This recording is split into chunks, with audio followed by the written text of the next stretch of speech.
messieurs, bonsoir. En cette soirée pluvieuse, bienvenue à cette nouvelle édition de Le Grand Soir sur la chaîne de proximité du Vivre Ensemble Info TV. On vous dit merci d'être aussi nombreux à nous contacter au quotidien, nous témoigner de votre fidélité à l'intérieur comme à l'extérieur du pays. Et ce soir, on va aborder une question qui ne concerne pas que le Cameroun, mais des pays africains, notamment ceux de l'Afrique du Sud, au sud du Sahara, la disponibilité de l'énergie électrique. On vit encore sous le joug des délestages, des interruptions parfois non justifiées de la distribution d'énergie électrique, les coûts parfois élevés également d'accès à l'électricité. Est-ce que l'Afrique peut prétendre véritablement à une sorte d'autosuffisance en matière d'énergie électrique? Nous avons des experts qui sont venus partager avec nous autour de ce sujet, mais nous avons également le regard politique derrière cette question de disponibilité d'énergie électrique. Commençons par accueillir Eric Ngegim. Il est président national du Parti des écologistes du Cameroun, candidat annoncé à la prochaine élection présidentielle. Monsieur le Président, bonsoir et bienvenue. Bonsoir, merci de m'avoir invité. Je suis très heureux d'être à nouveau sur ce plateau. Et je dis bonsoir à tous les écologistes du Cameroun et tous ceux qui me suivent depuis de nombreuses années sur la problématique de l'énergie. Donc j'ai fait toute ma carrière. Je rappelle que j'étais pendant 10 ans président du syndicat des énergies renouvelables du Cameroun. Donc ces questions d'énergie, j'ai travaillé là-dessus pour améliorer exactement les conditions de nos concitoyens. Vous êtes ingénieur en énergie renouvelable justement et maîtrise de l'énergie. Lorsque vous envisagez le développement d'un pays, à quelle échelle situez-vous l'énergie électrique?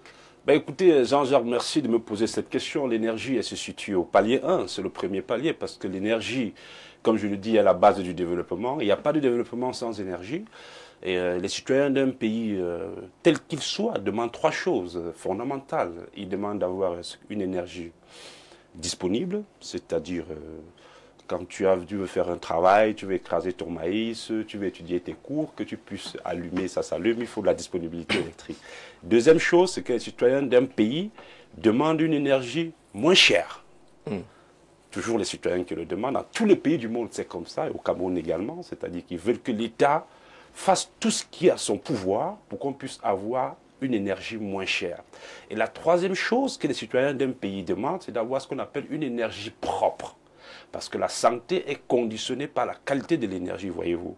Lorsqu'on a une énergie fossile qui pollue ce qu'on appelle les particules fines, ce sont des particules que nous ne voyons pas, mais qui donnent des problèmes de cancer, des problèmes de poumons, et ça c'est de la santé publique. Donc la qualité de l'énergie aussi, elle est importante. Il faut une énergie, comme je l'ai dit, propre au niveau des microparticules, propre aussi au niveau de la qualité de l'air. Macron, comme vous entendez parler du dérèglement climatique. Ça veut dire quoi? Ça veut dire que l'énergie que l'État utilise, ou que le pays utilise, ou que le continent utilise, est une énergie fossile. Et quand l'énergie est fossile, elle produit ce qu'on appelle des gaz à effet de serre, et ces gaz à effet de serre sont responsables directement du dérèglement climatique qui peuvent à terme faire disparaître l'homme sur la planète Terre. C'est-à-dire, il détruit la couche d'ozone, qui est la couche qui nous protège contre les rayonnements ultraviolets, dont l'homme ne peut pas les supporter, il ne peut pas avoir aucune activité sur la Terre s'ils ne sont pas protégés par ces rayons. Et la couche d'ozone, il faut la préserver, d'où également l'importance des pouvoirs publics de veiller sur la qualité et la disponibilité de l'énergie. Chaque fois qu'on vous écoute, on a vu vous demander comment vous mettez toujours l'énergie électrique avant l'agriculture, par exemple. Parce que, écoutez, moi, Jean-Jacques, c'est assez simple. L'agriculture doit être mécanisée, voyez-vous. L'agriculture aujourd'hui au Cameroun, le Cameroun paie 80% de sa production agricole par un problème de transport. Et le transport, il faut du carburant, c'est de l'énergie. L'énergie est la base de tout. Aujourd'hui, l'agriculture camerounaise, elle est là, elle ne fonctionne pas, alors que nous sommes le grenier de l'Afrique centrale. Mais nous sommes incapables, il n'y a pas de route, il n'y a pas de véhicule, il n'y a pas de transport. Tout ce qu'on produit, on perd à peu près 60% de la production sans toutefois pouvoir dans les marchés les vendre. Et ça, c'est pourquoi?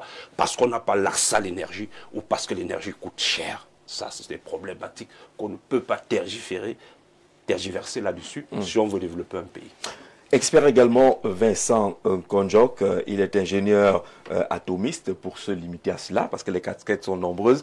L'expérience sur le plan national et international est bien connue. Plusieurs lignes témoignent justement de vos activités à l'intérieur comme à l'extérieur. D'ailleurs, on vous cherche maintenant au Cameroun. Vous semblez être plus présent dans des pays, dans d'autres pays, où votre intelligence, votre vision est sollicitée, appréciée de ce côté-là. Vincent, bonsoir et bienvenue. Bonsoir Jean-Jacques.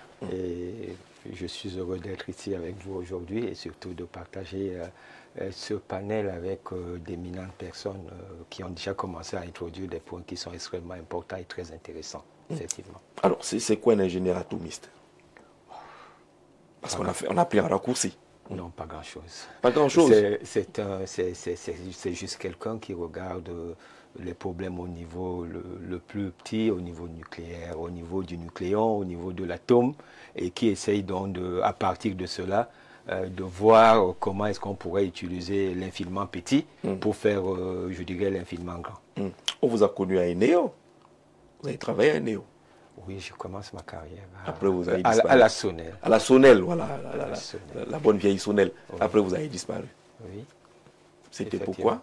Mais non, j'étais jeune, j'ai le bac et puis je travaille une année et après il fallait que j'aille faire des études qui pouvaient être peut-être assez intéressantes pour moi, effectivement. Mais ça m'a quand même donné une certaine expérience parce que j'ai travaillé dans le service laboratoire entretien électrique de la Sonnelle, ce qui m'a permis de voir, je dirais, la majorité des centrales à l'époque, des centrales thermiques et des centrales électriques camerounaises de l'époque jusqu'à l'ACDO. Nous sommes ceux qui avons quand même vu la naissance de tous ces systèmes électriques et au Cameroun, et puis l'apport de plusieurs types de technologies. L'ACDO, c'était les Chinois qui l'ont construit par rapport à d'autres centrales comme IDEA, construit plutôt par des Français, donc ça nous permettait d'avoir une vision beaucoup plus élargie, effectivement. Quand vous revenez au Cameroun, après chacun de vos voyages, vous trouvez notre pays et que vous êtes accueilli par un délestage, vous dites quoi? Notre pays a échoué en matière d'énergie électrique?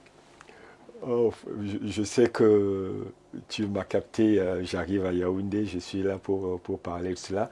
En réalité, discuter aujourd'hui et parler des délestages, je considère que ce n'est plus ce qui m'attire le plus. Aujourd'hui, je veux davantage parler comment faire en sorte qu'il n'y ait pas de délestage. Comment construire le système énergétique camerounais de telle manière que ce mot n'existe plus dans notre vocabulaire. C'est ça qui est le plus important. Parce que ça qui nous intéresse. Le reste, c'est constaté. Et c'est ça qui nous intéresse ce soir. Comment faire pour que le mot délestage et la réalité de délestage puissent disparaître dans notre pays. Vous n'avez pas de casquette politique, vous n'êtes pas comme Eric qui est candidat à l'élection présidentielle. Et sa vision est fondamentalement basée sur l'énergie électrique. Je voudrais juste rajouter quelque chose. Oui.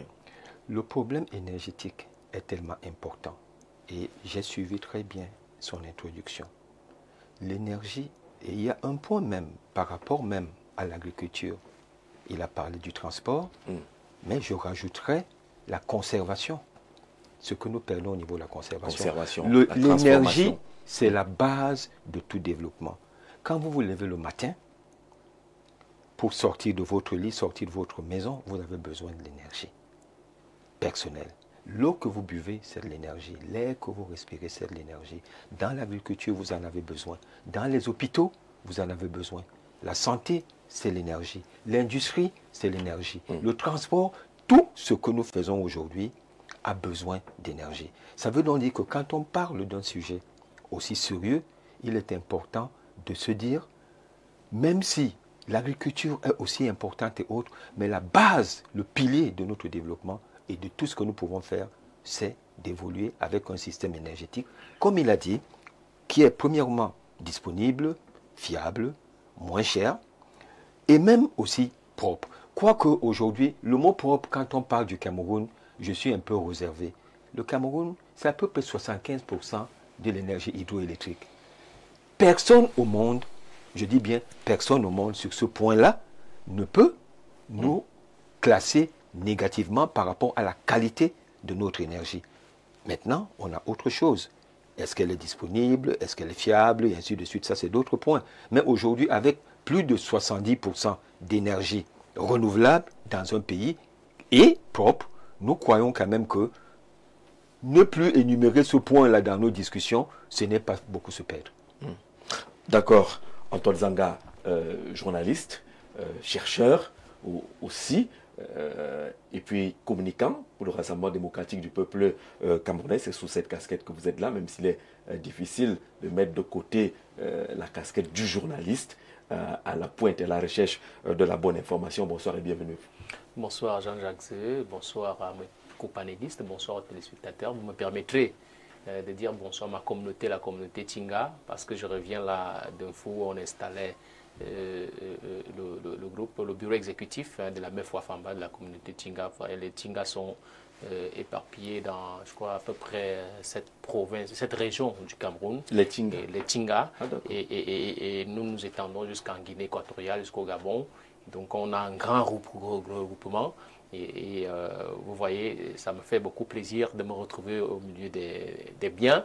Et donc, je leur dis bonsoir. Et avec tous les conseils que les aînés, vous connaissez Madame Rose Dibon? Oui. Voilà. Elle est d'Union Ekele. Donc, il y a les Tinga même dans Elle est toujours secrétaire d'État? Tout à fait. Oh, d'accord. Donc, voilà. Donc, quand vous vous retrouviez en face des aînés comme ça, vous avez beaucoup d'inspiration. Les autorités traditionnelles, ça fait énormément plaisir. C'est une fois de plus un honneur d'avoir été invité parce que votre plateau, ce n'est pas tout le monde qui a, je veux dire, la chance de se retrouver là. Donc, merci de m'avoir invité une fois de plus. Alors, je vais me dire un ou deux mots sur ces regroupements-là.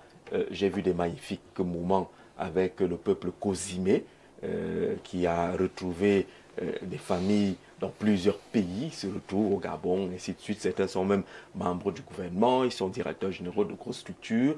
Ils se retrouvent tous et ils se comprennent. Ils ont pratiquement la même histoire sous la coupole du DG du port qui est un peu le dignitaire, un peu la sorte de président de ce regroupement. Ça se multiplie de plus en plus dans notre pays, reparti sur les traces de l'histoire, reconstituer ces grandes familles qui ont été divisées peut-être par le colon, les tracés qui nous ont été imposés. Mais cette chaleur, ces retrouvailles, partager ces moments, c'est quand même incroyablement magnifique. Oui, je peux dire qu'il y a un double enjeu. Il y a un enjeu local en ce qui concerne le regroupement au niveau local. Mais il y a aussi un enjeu que je pourrais qualifier de régional. Oui. Parce que ces regroupements-là, on se rend compte que toutes les communautés qui sont au Cameroun, on les retrouve parfois au Kenya, un peu partout en Afrique.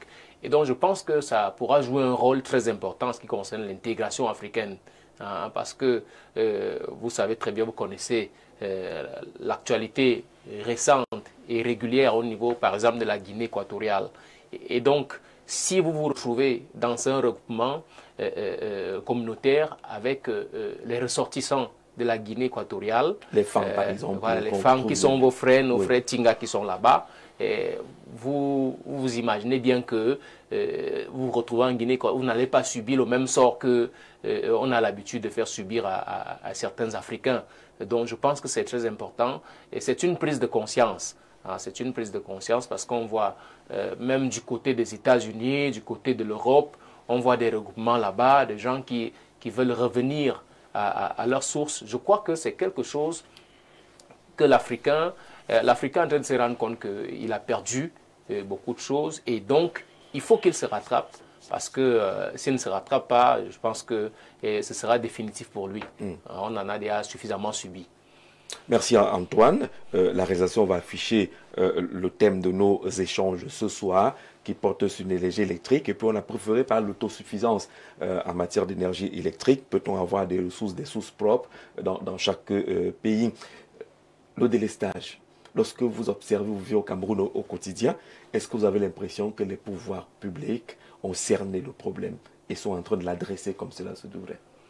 Bon, cerner, serait peut-être un peu osé ou bien un peu trop dire parce que, vous savez, il est toujours là, le délestage. Mais, vous savez, les autorités de tous les peuples du monde, de tous les pays du monde, généralement, quand il y a un problème, il est question de résoudre le problème, d'apporter des solutions. Il peut arriver qu'on apporte une première solution et que le modèle ne soit pas efficace. Et là, on essaie de revoir qu'est-ce qui n'a pas marché, pour parler trivialement, pour voir comment est-ce qu'on peut reconfigurer la riposte ou la réponse aux problèmes qui se posent. Donc je pense que les autorités camerounaises sont dans la même logique. Et vous avez bien fait de globaliser le problème, parce que le problème n'est pas seulement que camerounais. Hein, c'est beaucoup les pays d'Afrique subsaharienne connaissent le problème, ce problème d'énergie. Les experts tout à l'heure ont essayé d'esquisser la question de l'énergie, et c'est une question qui est fondamentale, elle est globale. Elle ne se limite pas seulement au délestage, parce que justement c'est ça le problème. Et si on se limite à ce type d'énergie, évidemment on va oublier l'agriculteur. Il faut qu'on prenne l'affaire de manière holistique, qu'on voit quels sont les problèmes de manière générale d'énergie que rencontre l'Afrique, pour qu'on adresse une réponse vraiment solide et globale, peut-être même définitive à ce problème. Mais la difficulté, c'est qu'on s'arrête souvent sur l'énergie domestique.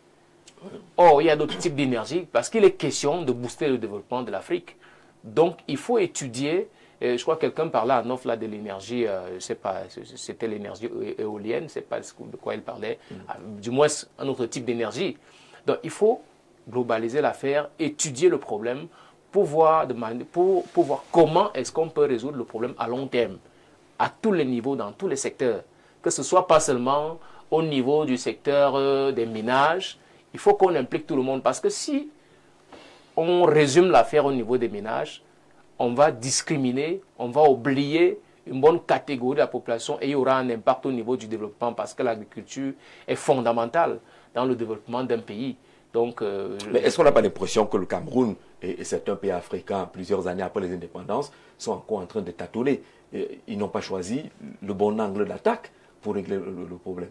On est toujours à des barrages qu'on inaugure, on pose les premières pierres. C'est vrai qu'il n'y a pas globalement des grandes inaugurations, mais au moins, il y a des grandes cérémonies pour les poses de premières pierres. Après, la question semble rester ouverte. Oui, effectivement, on peut émettre un ensemble de réserves sur un certain nombre de projets qui ont été engagés ou bien initiés par les pouvoirs publics des pays africains. Et vous faites bien de le dire, que depuis les années 60, les populations s'impatientent. Mais la difficulté est que, généralement, les populations voient seulement l'arrivée de l'énergie dans leur domicile. Et c'est normal, et c'est légitime. Oui. Sauf que, vous savez, il y a le financement, il y a l'expertise, il y a un ensemble de choses qu'il faut intégrer. Il y a même les problèmes de gouvernance qui sont inclus à l'intérieur. Donc, il y a un ensemble de choses. C'est ça qui fait que les populations africaines, à un moment donné, ont l'impression que ça met un peu long, on passe un peu, on est un peu en retard. Mais moi, je pense honnêtement, comme je l'ai dit sur un autre plateau, que moi, je félicite les États africains. Pourquoi? Parce que en une soixantaine d'années, les États africains ont fait ce que les autres ont parfois mis 100 ans à faire et à réaliser. Vous attendez qu'on mette ce n'est pas une manière de justifier un ensemble d'égarements. Alors que les pistes sont déjà peut-être ouvertes pour prendre les raccourcis. Ce n'est pas pour moi un moyen de justifier un ensemble d'égarements ou bien d'approximations. Tout simplement, ce que je veux dire, c'est que quand on voit le chemin parcouru, que ce soit au niveau institutionnel, que ce soit au niveau infrastructurel, que ce soit en fait un ensemble de secteurs, il faut quand même reconnaître que les États africains ont fait beaucoup d'efforts. Bon, maintenant, il y a un ensemble de pesanteurs qui fait qu'on aurait dû faire, on aurait pu faire mieux. Il y a un ensemble de pesanteurs que vous connaissez. J'ai cité là l'expertise, j'ai cité là un ensemble des choses comme les financements et ainsi de suite. Et puis, il y a même les pressions, il y a les enjeux qui sont des enjeux exogènes, parfois qui se retrouvent au niveau endogène et qui font qu'un ensemble de projets traînent en Afrique. Et ça, beaucoup de personnes, peut-être les gens, une certaine catégorie d'élite, qui peuvent se rendre compte de comment ça se passe, comment ça se joue. Maintenant, il connaît très bien, puisqu'il est écologiste, il connaît très bien tous les enjeux qui tournent autour de l'écologie. Donc, vous voyez qu'il y a certains lobbies qui vous disent qu'il faut plutôt il faut emprunter la voie la voie des énergies propres. Mais il y a d'autres qui vous disent, mais vous avez de l'eau là-bas. Pourquoi est-ce que vous irez prendre les énergies propres ou les énergies renouvelables alors que vous avez de l'eau? Vous voyez, la Chine a fait face à ce problème. On a dit que la Chine polluait. La Chine a dit, OK, il n'y a pas de souci. Vous aussi, vous avez pollué. Laissez-nous d'abord polluer. Oui, laissez qu'on pollue d'abord. On voit là où la Chine est aujourd'hui. Cela ne voudrait pas dire qu'on doit encourager la pollution. Mais nous pensons quand même qu'il y a un ensemble de préalables qu'il faut pour un pays qui veut se développer. Et donc, s'il y a beaucoup de pression, s'il y a un ensemble de contraintes qu'on met face à ces pays-là, ce sera très difficile. Bonsoir, Monsieur Zé, à votre panel. Savez-vous que si vous frottez vos deux paumes de main, la chaleur qui va s'en dégager, c'est de l'énergie? Tout est énergie. L'homme est énergie, mais le Cameroun est obscurité parce que mes parents, qui sont nés dans les années 60, ont vécu les délestages bien que moins graves. Mais jusqu'aujourd'hui, ça perdure. Un pays où l'on fait la promotion des générateurs, des lampes solaires, des powerbanks est une honte. On parle d'émergence, mais dans l'obscurité, point d'interrogation. Supposons même que vous ayez un groupe électrogène, le carburant ne vous laisse pas, en somme, malgré tout ce qui a été investi. Et c'est vrai, d'ailleurs, le résultat est plutôt très médiocre. Pas d'énergie, pas de développement. Nous avons du soleil, nous avons de l'eau, nous n'avons pas d'électricité. Si ce n'est pas la magie noire, c'est quoi alors? L'année dernière, l'Allemagne a fêté 30 ans sans interruption d'énergie électrique, sauf catastrophe naturelle, bien sûr. Nous avons encore du chemin à faire, même si votre message n'est pas signé, mais on a retenu l'essentiel.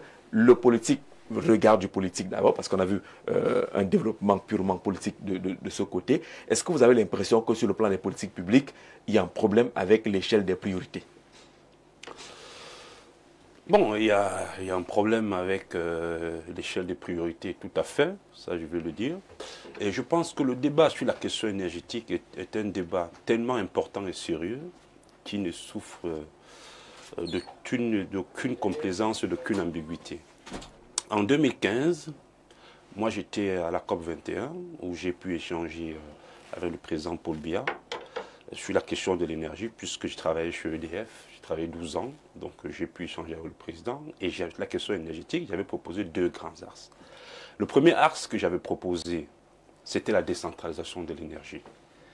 Parce que le Cameroun, c'est l'Afrique en miniature, voyez-vous, elle a 10 régions et chaque région a un potentiel d'énergie renouvelable différent. On pourrait se poser la question, Yaoundé qui est la ville à 7 collines, que j'aime bien ce nom. 7 collines, ça veut dire qu'on peut utiliser l'éolien. L'éolien, on peut le faire. C'est le vent. C'est le vent. Oui. Production d'électricité à partir du vent. Pourquoi ne faisons pas les éoliens sur les 7 collines de Yaoundé pour pouvoir alimenter, rendre Yaoundé autonome? C'est une question que j'avais proposée clairement, qui fait de la décentralisation de l'énergie grâce à la géographie du Cameroun. Mais il y en a qui ont réagi pour vous demander, est-ce que ce n'est pas une approche purement académique, un peu trop théorique? Pas du tout, pas du tout. Je veux dire, le vent, l'éolien, c'est une vieille technologie. Oui. Croyez-moi, les moulins avant, ils existent depuis longtemps. Donc l'éolien n'est pas nouveau. Donc c'est une technologie qui marche, qui fonctionne, qui a fait ses preuves. Et Yaoundé aujourd'hui, je me demande toujours, c'est d'ailleurs très beau de voir les éoliennes qui flottent, le mont Bankolo et tout ce qu'on connaît. Pourquoi on ne le fait pas pour rendre Yaoundé autonome? Et maintenant, mais moi j'ai été très déçu de voir la décentralisation administrative mise en œuvre, aller à l'avant, c'est-à-dire on a d'abord fait la décentralisation administrative à la décentralisation de l'énergie. Or, l'administration a besoin de l'énergie pour fonctionner. Je pense que c'était une erreur. On aurait dû aussi penser à la décentralisation de l'énergie avant la décentralisation administrative. C'est ça l'échelle des priorités. Et c'est ça l'échelle des priorités. Et sur ce coup-là, je suis d'accord pour la décentralisation et j'avais dit que je souhaitais que ça se fasse en un bloc. Et d'abord la décentralisation de l'énergie avant la décentralisation administrative. Je m'en vais à l'est du Cameroun avec la biomasse que j'aime beaucoup. La région de l'Est, elle a une biomasse formidable. Pourquoi ne pas développer les centrales biomasse pour rendre l'Est autonome? Trouvez-vous normal qu'on puisse alimenter l'Est avec l'énergie qui vient du barrage du Song-Loulou? Imaginez les lignes de transport. Quand vous voyez les lignes de transport, il s'agit que dans l'investissement d'un projet d'énergie, le transport, c'est le coût le plus énorme. D'ailleurs, pour ça que les entreprises qui viennent ne veulent pas investir sur le transport, ils investissent dans la production, mais le transport coûte énormément. Et lorsque les lignes de transport sont vétustes, il faut que l'État soit vigilant pour qu'on puisse rénover les lignes de transport du Cameroun. Toute entreprise qui voudrait venir au Cameroun nous aider sur la production d'électricité, l'État devrait faire en sorte que puisse aider la Sonatrel, qui est là aujourd'hui, à investir plus les lignes de transport. Si je m'en vais à l'ouest du Cameroun, nous avons un potentiel biogaz, c'est de l'élevage là-bas. Pourquoi ne pas développer les centrales biogaz pour rendre l'ouest autonome? On pose des questions. C'est ça la décentralisation de l'énergie. Si je vais au nord du Cameroun, on a un double potentiel. Il y a le vent, c'est une région désertique. On a également le solaire. Pourquoi ne pas combiner ces deux potentiels, c'est-à-dire que le potentiel éolien et le potentiel solaire, pour rendre l'extrême nord et le nord autonomes? C'est autant de questions que nous nous posons. Il y a ce potentiel, il y a un budget. Pourquoi répéter la même production des néos avec uniquement les barrages, avec un coût faramineux de lignes de transport qui sont très coûteuses pour être rénovées ou qui ne fonctionnent pas pour ceux qui existent? On se pose beaucoup de questions. Or, on aurait pu faire une électricité décentralisée, c'est-à-dire locale, qui permet de développer une industrie locale, qui permet d'alimenter des zones. Si on le potentiel solaire du Nord, on rend le Nord autonome, l'industrie du Nord fonctionnera, on n'aura plus besoin de faire de transport. Donc, c'est autant de questions que nous nous posons. Donc, je pense qu'il y a un échec de priorité à avoir et que lors de la décentralisation, il faudrait la corriger pour faire la décentralisation de l'énergie au même titre que la décentralisation administrative. Mais il reste la question sur les capacités. Quand vous dites énergie éolienne, d'accord, est-ce que les ménages d'une ville comme Garoua, par exemple, ou Maroua, peuvent être satisfaits avec une production comme ça? Ils vont être satisfaits. Vous savez, on ne pose pas les énergies. Ça, c'est important, je le rappelle toujours. Oui. On a besoin d'énergie. Aujourd'hui, l'Afrique, le Cameroun, c'est un continent qui est en train de se développer. Il aura toujours besoin d'énergie. Donc, on ne peut pas dire qu'on veut ça et pas ça. Donc, le mix énergétique, que j'appuie toujours, est la solution idéale. Il faut mixer toutes les formes d'énergie. On ne peut pas opposer les énergies parce qu'on est dans le besoin. Je prends le cas, et puis la question de l'énergie, elle doit être abordée de façon structurelle et de façon conjoncturelle. Structurelle, pourquoi? Parce qu'il faut faire des investissements très coûteux à long terme pour l'industrie. Si on veut produire, transformer le cacao au Cameroun, vous imaginez que ce n'est pas la même demande que le ménage, et ni le même site de production. Donc il faut des investissements structurels. Conjoncturels, ça veut dire que lorsqu'il y a des délestages qui sont des chutes ponctuelles, qu'est-ce qu'on fait? Ça, c'est des questions conjoncturelles, c'est-à-dire qu'on peut trouver des micro-solutions pour résoudre ça. Lorsqu'on fait un match, c'est la période de la canne, on se dit les citoyens vont être fâchés s'il y a des délestage. Qu'est-ce qu'on fait? On prend une solution conjoncturelle, c'est-à-dire qu'on prévoit pour mettre de couper l'électrogène, c'est ça le problème. Mais le véritable débat de l'énergie, c'est un débat structurel, c'est-à-dire que le Cameroun, qui veut en 2035 être un pays émergent, qui veut produire, qui veut faire de la transformation sur son territoire en disant mes matières premières, je veux qu'on les transforme d'abord avant de les exporter. Mais avec quoi? Si vous n'avez pas d'énergie, ceux qui viendront dans les mines, par exemple, ou qui viendront dans le cacao, vous diront qu'on veut bien transporter, mais notre usine, on veut bien la consommer, on n'a pas d'énergie pour ça. Jusque-là, nos politiques ne suivront pas. Donc, c'est important d'investir sur l'énergie, sur deux points, sur des questions structurelles et des questions conjoncturelles. D'accord. Monsieur Gondjok, la situation telle qu'elle est vécue au Cameroun, est-ce que ce n'est pas une... On a parlé d'échelle de priorité, on pourrait parler également d'approche. Est-ce que l'approche camerounaise ou les approches africaines sont les meilleures? Bon, je crois que déjà, effectivement, le problème énergétique, et on l'a quasiment tous souligné ici, sont tellement importants qu'ils ne sont absolument pas partisans et autres. Et à certains moments, et c'est là où j'ai souvent des problèmes avec les hommes qui sont davantage politisés ou des hommes politiques qui ont tendance à vouloir mettre le développement énergétique de nos pays d'une manière ou dans la même vitesse et autres. Aujourd'hui, la majorité des pays en Afrique subsaharienne ne souffrent pas de problèmes de délestage comme au Cameroun. Donc il faut que ce soit clair. Et pas à tout moment dire oui, mais beaucoup de pays africains ont rencontré. Non, non, non, non, non. Il y a des pays qui avaient plus de problèmes que nous il y a moins de 10 ans et aujourd'hui n'en ont plus. Maintenant, par rapport à la question qui a été posée, il est très important de savoir que la base du développement, c'est la stratégie. Et ça passe par une planification énergétique. C'est un mot, les hommes politiques, personne n'en parle et autres. Parce qu'ici, nous sommes un système à réaction. Où tous les jours, quand il y a un problème, on essaye de chercher une solution approximative. Et à partir de cela, on considère que nous avons pu évoluer. Et la base de la planification énergétique, c'est quoi? On a d'une part le développement escompté et de l'autre part, les ressources. Les ressources naturelles que nous avons. Ça peut être l'eau, ça peut être le soleil, ça peut être le pétrole, ça peut être le gaz, et ainsi de suite. Et après ça, qu'est-ce qui vient? c'est la technologie. Il faut avoir la technologie pour pouvoir utiliser cela. Le titre de l'émission, c'est l'autosuffisance. On passe par là. On commence par là. On voit ce que nous avons, nous voyons les technologies et on acquiert les technologies. Et là, je retrouve l'homme politique qui dit il faut regarder les choses de manière intégrée. Quand je parle de technologie, ça commence par la recherche et l'innovation. Ça continue par l'éducation. Ça va dans l'absorption des technologies, le développement industriel et ainsi de suite. Donc ça veut dire qu'aujourd'hui, quand on veut donc regarder cela, et on a tendance à toujours parler énergie électrique. L'énergie électrique n'est qu'une petite composante de l'énergie. Effectivement, tout le monde ici l'a mentionné, même quelqu'un au niveau du message qui a été envoyé, c'est que tout est énergie. Donc ça veut dire qu'il faut déjà voir l'aspect énergie en général et l'énergie électrique, cette petite composante. Je vais vous donner un exemple. Aujourd'hui, nous sommes producteurs de pétrole. Ce pétrole, sous-entendons qu'il soit transformé ici de manière locale, sous forme de gazole, sous forme d'essence et ainsi de suite. Mais il nous faudra une petite composante qu'on réservera pour la partie production électrique. Et la composante locale, on peut lui donner un certain coût à l'achat, de telle manière qu'il ne soit pas le même coût que le prix du marché. Et à partir de cet instant, on pourra avoir une électricité moins chère. Ça veut donc dire qu'il faut vraiment qu'on laisse tous ces débats qui, à certains moments, je ne dirais pas qu'ils sont inutiles, mais qui apportent et qui poussent les gens à réfléchir, qu'on s'asseye calmement, qu'on appelle les spécialistes et qui viendront de beaucoup de domaines et qu'on puisse réfléchir de ce problème qui n'est pas un problème politique, c'est un problème technique. Quand on a fait sa planification énergétique, on n'a plus une liste de souhaits. Et je vais même vous dire pourquoi la planification énergétique est importante. Quand aujourd'hui, quelqu'un vient ici et il veut construire une centrale, et la plupart du temps, quelqu'un il a pensé qu'il va construire une centrale à côté de Yaoundé, ça va lui rapporter de l'argent. Il va voir le ministre, on lui donne ses autorisations et tout cela. Mais cette électricité, on avait peut-être besoin de cette électricité à l'est, ou alors au nord, et bien il va la produire à côté de Yaoundé. Et avec le transport d'énergie, je ne vais pas élaborer davantage, on nous a déjà dit exactement ce que cela coûtait. Donc d'une certaine manière, aujourd'hui, nos hommes politiques suivent les hommes d'affaires ou alors des investisseurs qui veulent s'accaparer complètement notre système énergétique sans pour autant réfléchir et autres. Et qu'est-ce que cela cause? Ça cause aujourd'hui un problème qui est réel.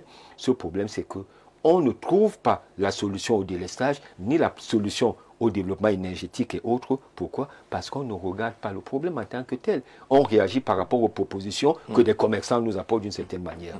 Et je voudrais juste terminer avec un dernier point. Les énergies. Quand on parle des énergies et même de l'énergie électrique, on a deux visions qui doivent aller de manière bicéphale. Ce que les anglo-saxons diront est une track approach. On a les énergies qui vont permettre à ce que nous ayons un confort. Donc, à cet égard, la décentralisation et autres énergétiques, les mini-grids, les mini-réseaux et autres, les systèmes énergétiques renouvelables sont d'un apport non négligeable pour nous permettre d'avoir le confort nécessaire. Mais le plus important, c'est que le Cameroun doit se développer. Le Cameroun, qui avait 10 millions d'habitants il y a plus d'une dizaine d'années, aujourd'hui a à peu près une trentaine de millions d'habitants. Et le Camerounais veut vivre de manière convenable. Et le Camerounais qui achète du champagne a besoin d'avoir des ressources financières appropriées pour pouvoir l'acheter. Parce qu'il aime ce champagne-là. Et à cet instant, qu'est-ce qu'il y a à faire? Il faut que les systèmes énergétiques aujourd'hui aient un coût abordable et pour qu'ils puissent être abordables, il faut que ce soit les énergies de masse. Parce que c'est ce coût abordable qui va faire en sorte que l'industriel, qui est camerounais ou qui n'est pas camerounais, pourra venir parce qu'il se dit qu'il va gagner de l'argent sur l'énergie. Et tout cela, c'est une réflexion, c'est une planification, c'est une stratégie, et c'est par là où on pourra progresser. Et moi, quand je regarde et quand j'entends les hommes politiques depuis quelque temps, parce que je n'ai peut-être pas un esprit partisan, mais moi, je suis pour le changement du Cameroun. Donc, d'une certaine manière, je suis, d'une certaine manière aussi, maqué politiquement parlant. D'une certaine manière. Donc, ce que je veux dire aujourd'hui, c'est que j'aimerais que dans les discussions, dans les programmes, que les gens puissent commencer. Et moi, je suis prêt à aider ceux qui voudraient y aller à réfléchir du développement énergétique de manière intégrée, en utilisant le terme de mon collègue politicien, holistique pour faire en sorte que nous ne soyons plus là à dire oh, on a des délestages, oh, construisons des centrales, oh, on construit... Justement, c'est pour cela qu'on a parlé d'approche tout à l'heure. Le Cameroun, on parle de Nachigal qui devrait venir avec ses plus de 400 mégawatts. On annonce Kikot, dont les travaux vont également commencer. Le Cameroun est en train d'aller à crescendo en termes de nombre de création des barrages. Et vous dites que cette façon d'avancer-là est un peu aveugle, parce qu'il n'y a pas une réflexion dans le fond. Moi, je suis arrivé au Sénégal en 2015. Oui. Et j'ai trouvé un pays qui avait aussi une problématique énergétique, avec des hommes politiques qui regardaient les choses différemment et qui étaient prêts à travailler avec tout le monde. Que ce soit des Camerounais, des Centrafricains ou des Français ou des Sénégalais, ils étaient prêts à travailler avec des gens qui pourraient leur apporter quelque chose. Et ils ont résolu le problème. Effectivement, aujourd'hui, nous avons la construction des centrales et autres. Mais c'est ne pas regarder le problème de manière intégrée. Parce qu'il y a des considérations à prendre en œuvre et à adopter pour pouvoir faire en sorte qu'on puisse régler ce problème-là. Ce n'est pas en construisant des centrales. Je vais vous donner juste un exemple. La centrale de Kikot. Je vais vous donner quelque chose, parce que je vais parler dans des points beaucoup plus précis. Pour ceux qui ont lu la convention de production de la centrale de Kikot signée le 20 avril 2017 par le ministre Atangakuna, je vais juste poser un petit point. Quand dans tout projet, il peut y avoir des litiges. Vous savez dans quel pays on a mis l'arbitration en cas de litige dans ce projet-là, qui est conçu par une société qui est une émanation de EDF, dont une société française, et dont la SPV est quasiment française, une société de droit camerounais, mais filiale française, Paris. Et le Cameroun. Eh bien, c'était Paris. Tribunal de Paris, tout à fait. Il y a une évolution parce que ce qui a été signé après par le ministre, notamment l'avenant, on a quand même mis que c'était le droit camerounais. Un an plus tard, c'était octobre 2018. Et tout. Donc, il y a déjà une certaine avancée. Qu'est-ce que ça veut dire? Ça veut dire que quand vous voulez vous lancer dans l'énergie, il y a un certain nombre de considérations qu'il faut avoir assainies. Ça commence par le cadre réglementaire. Quand on parle des énergies, et là, je donne même une solution. Est-ce que c'est normal qu'un pays comme le Cameroun, d'une trentaine de milliers d'habitants, avec 1500 mégawatts de production, mettons même 2000 mégawatts de production, qu'on ait un organisme de réglementation électrique et qu'on ait le CSPH pour le pétrole? Pourquoi ne pas faire une seule commission de réglementation électrique, puisque c'est toujours de l'énergie? Et il y a d'un côté un coin qui est beaucoup plus corrompu que l'autre, ça va même d'une certaine manière équilibrer, et si on peut le dire ainsi. Donc, d'une certaine manière, est-ce que c'est normal qu'on ait deux DG avec tout l'arsenal qu'il y a derrière et autres, des dépenses incongrues et qui n'apportent absolument rien? Juste un petit exemple comme celui-là. Donc, ce que je voulais donc dire, et si je reviens sans perdre le cap de ce que je disais, quand on revient sur ces considérations, dont j'ai parlé du cadre réglementaire, du cadre normatif, la qualité des équipements, vous allez couper. Sous-entendons, on construit le maximum de centrales. On a plus d'énergie que notre courbe de charge ne peut absorber. Soit, on va, le meilleur réseau, la meilleure distribution.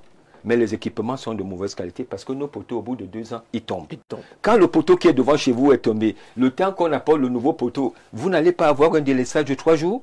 Donc aujourd'hui, si vous n'avez pas la qualité de ces équipements et autres, la construction des centrales ne va pas régler le problème. D'une certaine manière, je peux continuer davantage. Le système financier aujourd'hui, si vous voulez construire une centrale, est-ce que l'ingénierie financière et les mécanismes financiers qu'on retrouve aujourd'hui au Cameroun permettent de faire en sorte qu'il y ait une optimisation sur la partie coût? La réponse est non. Vous allez prendre un crédit d'une certaine manière comme si vous vouliez faire un crédit à la consommation. Et alors, les grandes sociétés qui vont le faire, et qui sont les sociétés occidentales la plupart du temps, ils vont venir et ils vont demander à ce que le Cameroun fasse une garantie, soit souveraine si elle peut la faire, soit une garantie sur l'achat d'énergie.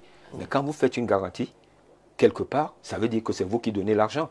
Donc ça veut dire que le Cameroun finance des infrastructures qui appartiennent à d'autres. Parce qu'il n'y a aucune réflexion qui permet de faire en sorte qu'on puisse évoluer. Et tout cela, toutes ces considérations-là, il y a beaucoup de points, et je peux aller vous en citer énormément. Il y a au minimum 13. Et si on va dans le nucléaire, on en a 19. Et autres. Il y a la finance, il y a même les achats aujourd'hui, avec les commissions de marché des pays normaux, l'ARMP l'autorisation des marchés publics. Est-ce que ça doit exister? Ça n'existe nulle part, sauf dans les pays où la Banque mondiale est venue nous donner je dirais, des solutions entre guillemets idiotes. Ce n'est pas parce qu'on veut régler les problèmes de corruption qu'on va créer quelque chose qui n'a pas lieu d'être. On attaque le problème de corruption, on attaque le problème à la source. On essaie de le régler. Et on ne va pas créer un organisme pour dire, oui, comme ils vont faire la régulation des marchés, alors là, on ne pourra plus d'une certaine manière voler sur les budgets autres. L'expérience a montré que tel est toujours le cas. D'autres viennent nous dire, oui, il faut tout informatiser. Eh bien, on s'est rendu compte que le plus grand vol dans la fonction publique ici, de quelqu'un qui faisait payer des milliers de salaires, c'était avec l'informatique. Oui. Donc aujourd'hui, on nous donne toujours des solutions qui n'ont pas lieu d'être, au lieu de rester tranquille, analyser notre situation, analyser l'esprit communautaire qui est le nôtre, ça veut dire l'individu que nous sommes et la communauté qui nous entoure et autres, réfléchir sur les solutions les plus optimum. Et c'est ce qui nous a poussé, parce que j'ai écrit récemment avec un jeune frère un livre qui s'appelle La construction d'un État développementaliste communautaire et autres, mais surtout développementaliste, qui essaye de reprendre d'une certaine manière la totalité de ce point et essaye de commencer à dire arrêtons de réfléchir parce qu'il y a un jeune qui est sorti l'ESSEC de Paris, on l'a recruté à la Banque mondiale, il est venu ici, on va le recevoir avec un ministre et autres, pourtant il n'a même pas d'expérience, il ne connaît pas ce que vit ce pays. Moi je vis dans ce Cameroun depuis quelques années maintenant. Je peux vous dire que vivre au Cameroun c'est tout un apprentissage. Je ne vois pas un expert qui vient, qui arrive là, il est le plus brillant du monde, il vous dit qu'il comprend le Cameroun. Et nous, aujourd'hui, on est en train de suivre des solutions d'experts, entre guillemets, internationaux, qui ne connaissent même pas la situation de ce pays. Et on les suit depuis des années et on se perd. Je crois que quelqu'un est d'accord avec vous. Bonsoir, bon débat. À la base, il faut valoriser les compétences. Ce qu'on voit de nos jours, ministère de l'eau, énergie, Sonatrel, sont pleins de littéraires, des techniciens supérieurs devenus ingénieurs sur du simple papier. Les ingénieurs polytechniciens sont envoyés sous le soleil, payés à de faibles salaires, contrairement à ces grands bureaucrates qui passent leur temps à se laisser expliquer les grands projets par leurs subalternes. Il faut valoriser les têtes bien formées. Monsieur Fouché, qui est pratiquement d'accord avec vous sur ce point-là. Bonsoir Jean-Jacques, bonsoir à ton panel. Très bon sujet. Voyez-vous, selon le dernier rapport du Energy Progress Report de la Banque mondiale, l'Afrique du Nord est la région la mieux électrifiée du continent africain, avec 3 pays affichant un taux d'électrification de 100%. L'Égypte, le Maroc et la Tunisie. Pourquoi notre pays, le Cameroun, ne peut pas, dans des relations sud-sud, chercher à comprendre comment ces pays font et solliciter leur expertise ou faire le partage d'intelligence. Calix Talon, depuis Yaoundé, est-ce qu'on ne pourrait pas aller copier les modèles de ce pays-là? Vous répondez sur la question tout à l'heure, Jacques.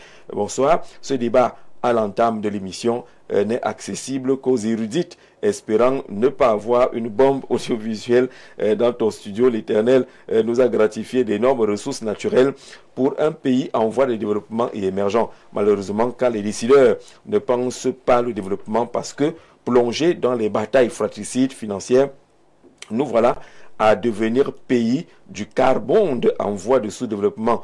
Où ont-ils mis leur cerveau à transformer eau, soleil, vent en véritable énergie? Pauvre Cameroun, voilà, Eneo nous vend les générateurs et la société de l'eau veut nous vendre de l'eau embouteillée. Massoc Thomas, qui fait sa part de portrait du Cameroun actuellement. Bonsoir Jean-Jacques. Le problème d'énergie énergétique au Cameroun est tout simplement de repenser la politique énergétique. Les barrages hydroélectriques construits par l'État sont une démonstration de la non-maturation des projets. Trop de théories sur le plateau. Parvenir à renforcer les capacités des barrages existants, c'est mieux que Maître Meka Fidelis depuis Douala. Je pense qu'il faut plutôt que d'écouter vos théories, renforcer les capacités des barrages qui existent. Bonsoir, je suis monsieur Ndongo à Bafia. Le véritable problème aujourd'hui se trouve dans le transport d'énergie vers les ménages. 1. Transport d'électricité. 2. Transport du gaz, des carburants est à haut risque tel qu'il observe chez nous pour ces questions de transport là. Alors, lorsqu'on écoute les uns les autres, Antoine, on a l'impression que le gros problème est celui de la vision que le Cameroun a, de l'approche qui semble nous cantonner, nous enfermer encore dans les centrales, les barrages et autres? Peut-être pas. Moi, je pense que les experts qui sont en face là doivent savoir, et ils le savent, que rien ne se fait sans politique. C'est-à-dire, quand vous parlez de planification, vous êtes dans la politique, vous êtes dans l'institutionnel. Parce que ce n'est pas l'expert, le technicien qui vient planifier. Hein, on planifie, il y a tout un ministère chez nous, on appelle le ministère de l'économie, de la planification, l'aménagement du territoire. Hein, qui a des experts en planification. Maintenant, ils sont des experts en matière d'énergie.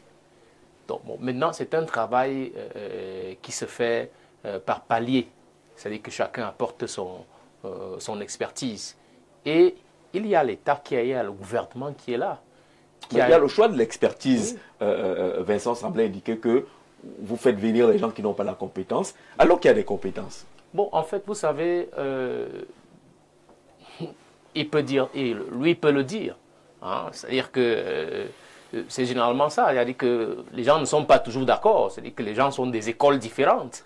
Hein, en ce qui concerne la technologie, en ce qui concerne le développement, en ce qui concerne la science. Chacun dans son école, chacun son approche. Et qu'ils ne sont pas toujours, on n'est pas toujours d'accord avec l'approche de l'autre. Donc c'est légitime qu'ils le disent. Mais moi je pense que on ne peut pas parler de ça sur un pays qui est debout depuis 1960. Quand même. Oui, le pays est debout depuis... Un peu dans le noir. Le Cameroun n'a pas disparu depuis 1960. Ça, c'est un fait. Oui, mais attends, les problèmes de... Je me rappelle, il y a quelques jours, le président burkinabé était en Russie, lors du face-à-face avec le président russe. Il a dit clairement qu'il souhaiterait... qu'ils ont des problèmes d'énergie là-bas, ils souhaiteraient que les Russes viennent investir, viennent construire une centrale nucléaire au niveau du Burkina. Et il a indiqué que le Burkina a une position stratégique et donc à partir de là, cette énergie peut être distribuée dans les autres pays, les pays voisins qui ont les mêmes problèmes. Bon, quelqu'un a parlé tout à l'heure de l'Allemagne là. Vous savez, la question de l'énergie, c'est aussi une question d'autonomie. Hein, tous les États veulent s'autonomiser. Vous savez que le problème s'est posé avec la guerre en Ukraine, où la Russie a dit « Ok, moi je vais fermer mes robinets ». Et puis l'Allemagne a hésité. Les pays d'Europe de l'Ouest n'ont pas l'autonomie énergétique recherchée. Et donc ils ont planifié pour investir beaucoup d'argent afin d'être autonomes en ce qui concerne l'énergie. Donc ce n'est pas un problème qui se pose seulement au Cameroun. Bon, maintenant, nous on a notre type de problème au niveau du Cameroun. L'énergie, si nous avions peut-être les moyens de la France, si nous avions les moyens de l'Allemagne, on aurait pu, par exemple... Pour prendre les cas africains, est-ce que vous n'avez pas les moyens de ces pays qu'on a cités tantôt en Afrique de l'Ouest? Est-ce que vous ne vous êtes jamais posé la question de savoir pourquoi les pays de l'Afrique du Nord n'ont pratiquement pas les mêmes problèmes que les pays de l'Afrique subsaharienne? C'est un problème, ça va nous prendre du temps pour expliquer ça ici. Hein? Quand on dit l'Afrique subsaharienne, il faut dire quand même qu'en Afrique de l'Est, il y a une grosse évolution. Oui, il y a des évolutions. Centrale, par exemple. Il y a des évolutions partout. Oui. Sauf que chacun a un domaine d'évolution. Vous voyez? Le nôtre, c'est lequel? Peut-être au niveau... Le nôtre, c'est lequel? Oui, vous parlez là bien, au niveau de la communication, ça n'a pas évolué. Ah, ça a évolué. Oui, il y a des pays, vous savez très bien que... On pourrait être cité comme modèle dans le secteur de la communication en Afrique. Oui, en Afrique. Sur quelle base? Vous savez très bien qu'il y a des pays où il n'y a qu'une seule chaîne de radio. Bon, ce n'est pas ça le débat. En fait, ce que je veux dire à Vincent, qu'en fait, on ne peut pas dire qu'il n'y a pas une réflexion sérieuse au sein du gouvernement en ce qui concerne les questions d'énergie. Il y en a. Peut-être que la solution n'est pas déjà... les résultats ne sont pas déjà visibles. Mais est-ce que ça fait sérieux de produire le courant à son loulouche et d'aller raccorder la région de l'Est avec tout ce qu'on peut imaginer comme transport et autres, construire Meveleux, Mekine, sans prévoir le transport. Cette réflexion est quand même questionnable. Mais vous savez que, Jean-Jacques, vous savez que le Cameroun est en phase de décentralisation. Et il a soulevé tout à l'heure, ne pensez pas que l'État n'est pas conscient de cela. Hein. Ça, pour le moment, on ne peut pas rompre le modèle une fois. Hein, si on rompt le modèle une fois, quelles seraient les conséquences? Mais les choses vont progressivement. Et j'ai dit tout à l'heure, il y a un aspect que, parce que quand les gens viennent expliquer un ensemble de choses, effectivement, et ils expliquent de manière technique, mais le politique, lui, regarde au financement. Je vous prends un cas simple, que je maîtrise bien. La Chine, quand elle investit chez vous, elle vous prête son argent, vous avez l'obligation de prendre une entreprise chinoise. Les cadres de cette entreprise doivent être chinois. Le matériel, les matériaux, on achète en Chine. Ça, c'est pour le cas des pays d'Afrique subsaharienne. Hein. Mais si vous ne voulez pas... Et les clauses de transfert de compétences. Oui, si vous ne voulez pas, ben, c'est vous qui avez besoin de financement. Bon, il y a un ensemble de choses que certains pays acceptent souvent, en attendant de se stabiliser. Vous savez, les questions d'autonomie sont des questions parfois qui touchent à la souveraineté. Oui. Donc, moi, je pense qu'on ne peut pas dire que les autorités...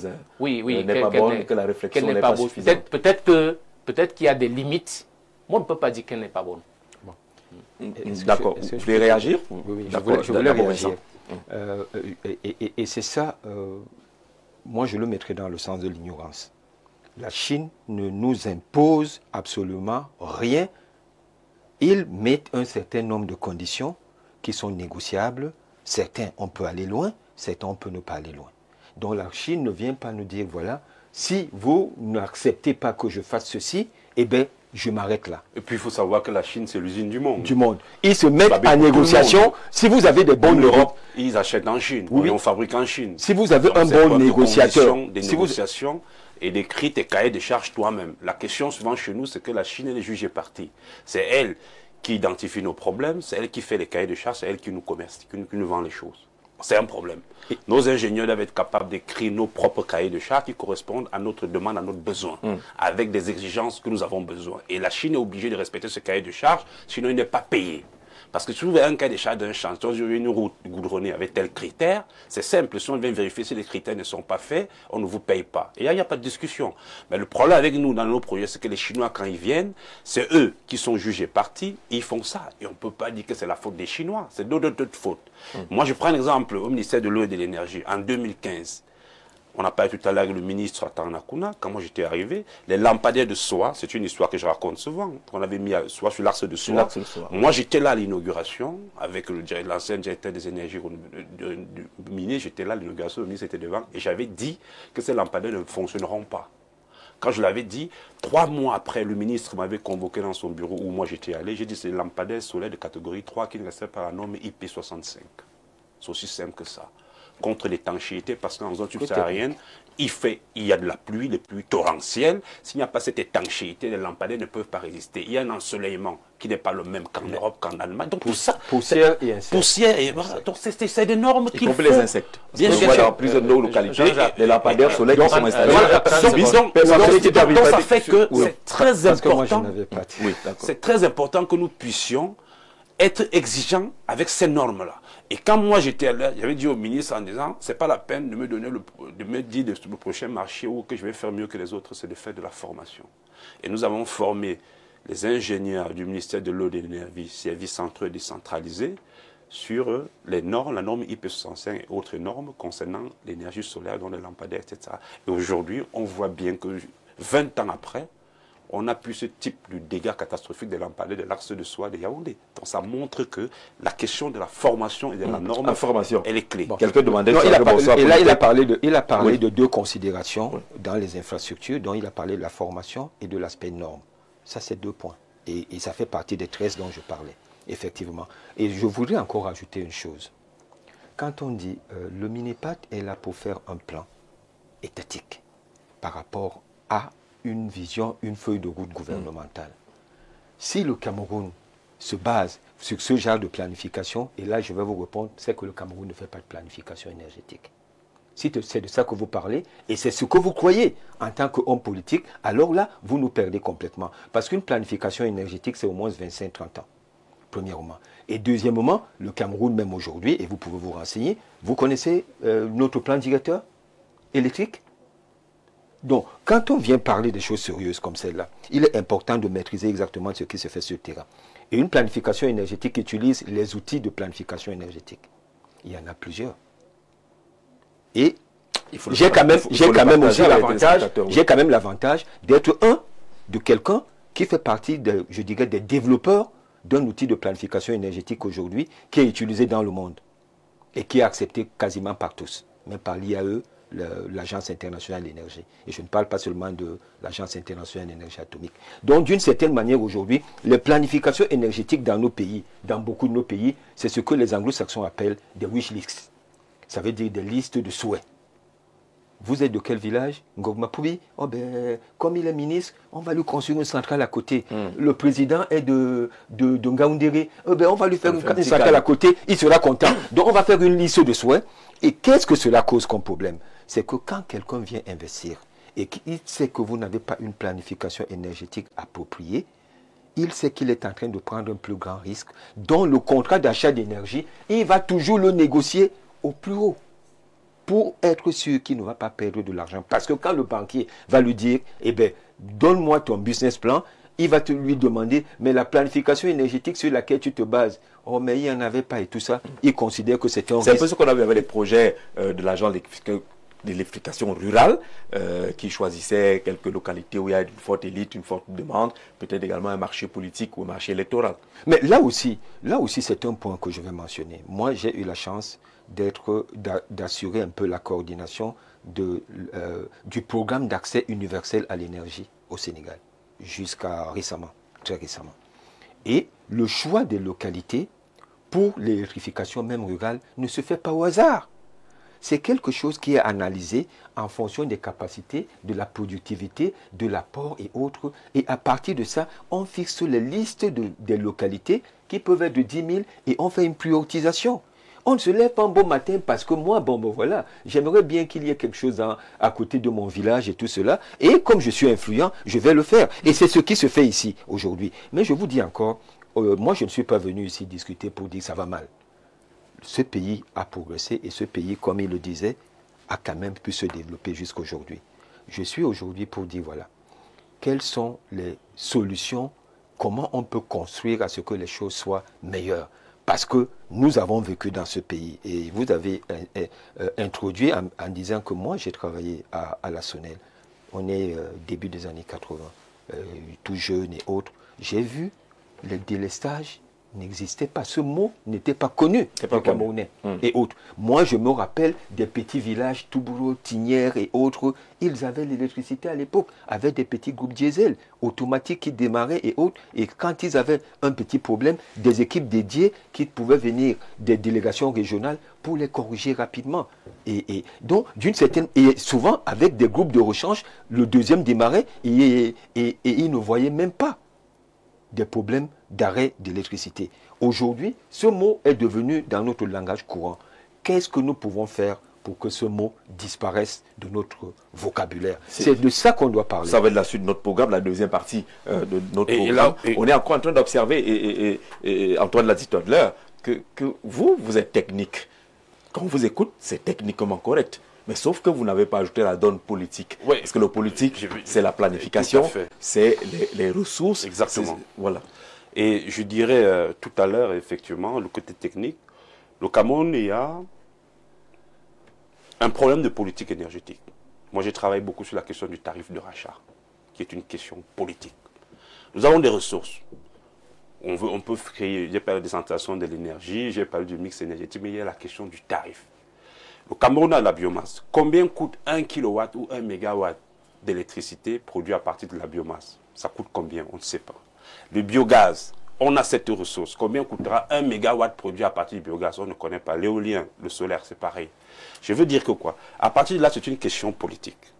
Il faut la régler politiquement parce que l'investisseur qui arrive au Cameroun et qui veut investir sur le central pour produire de l'électricité, qu'il va revendre, pour que la banque s'engage pour mettre de l'argent sur la table, il doit savoir combien on va revendre l'énergie. Et ça, c'est la politique. Si les choix politiques ne sont pas clairs, si le tarif de rachat d'électricité n'est pas légiféré au niveau de l'Assemblée nationale, par exemple. Pourquoi? Parce que si c'est des tarifs de gré à gré, ça ne fonctionne pas. Voulez-vous mettre des milliards sur la table en tant qu'une banque pour quelqu'un qui te dit que je vais négocier avec toi chaque 5 ans le tarif de rachat d'électricité? Non. Parce que généralement, ça ne peut pas passer. On veut que tout ce qu'on produit puisse être acheté. La deuxième chose qui est encore importante, il faut que ce soit un tarif légiféré au niveau de l'Assemblée nationale et pas négocier avec un ministre, même le président de la République. Il n'est pas habilité parce que s'il n'est plus président, le contrat que vous avez signé, ça part dans l'eau. Mais si vous avez un tarif légiféré au niveau de l'Assemblée nationale qui s'appelle le tarif de rachat obligatoire, moi j'ai fait le même cas en France par exemple, c'est parce qu'on a la politique de l'énergie, c'est-à-dire que le tarif de rachat passe par l'Assemblée nationale, on travaille en commission, les députés l'approuvent, et on sait que quel que soit le ministre s'il n'est plus là, ou le président qui n'est plus là, l'investisseur, parce que Centrale Solaire a une durée de vie de 25 ans. Et les projets solaires sont bancables si elle est le temps de retour d'investissement, c'est 15 ans, par exemple. Ça veut dire que pendant 15 ans, le gars veut savoir que le tarif qui est fixe, il ne bougera pas et que ma centrale, je vais pouvoir toucher mon argent que j'ai mis. Donc il y a la stabilité politique qui compte sur les projets d'énergie. C'est des projets à long terme. Tout la politique a son rôle. Parce que si on a un gouvernement qui n'est pas stable, qui va varier, personne ne reviendra investir. On n'est même pas sur le technique. Et là, c'est un rôle politique qui est capital sur des investissements énergétiques, surtout structurels, qui permettent de produire de l'énergie massivement pour l'industrie, pour valoriser les mines et faire transformer le cacao comme on veut. Ce sont des investissements structurels dont la politique a un rôle majeur. Que devons-nous faire maintenant? La question qui va arriver, vous avez évoqué le côté industrie, parce qu'on a un plan d'industrialisation qui existe désormais dans notre pays. Avec Antoine, on lit rapidement un ou deux messages. Bonsoir Jean-Jacques Zé et à votre panel. L'autosuffisance énergétique au Cameroun et en Afrique repose sur l'exploitation du potentiel hydroélectrique et solaire, la modernisation des réseaux, la réduction de la dépendance aux fossiles et des financements massifs via des partenaires publics-privés. Le Cameroun peut jouer un rôle de leader en Afrique centrale grâce à ses ressources, mais doit surmonter les défis structurels et financiers.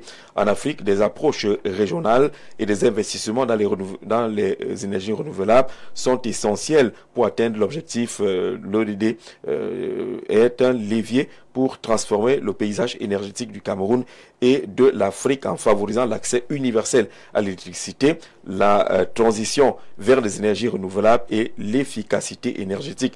Atteindre ces cibles d'ici 2030 nécessite des investissements massifs, des réformes structurelles et une coopération régionale pour le Cameroun, exploiter son potentiel hydroélectrique et solaire tout en modernisant les réseaux est une priorité pour devenir un modèle d'autosuffisance énergétique en Afrique centrale.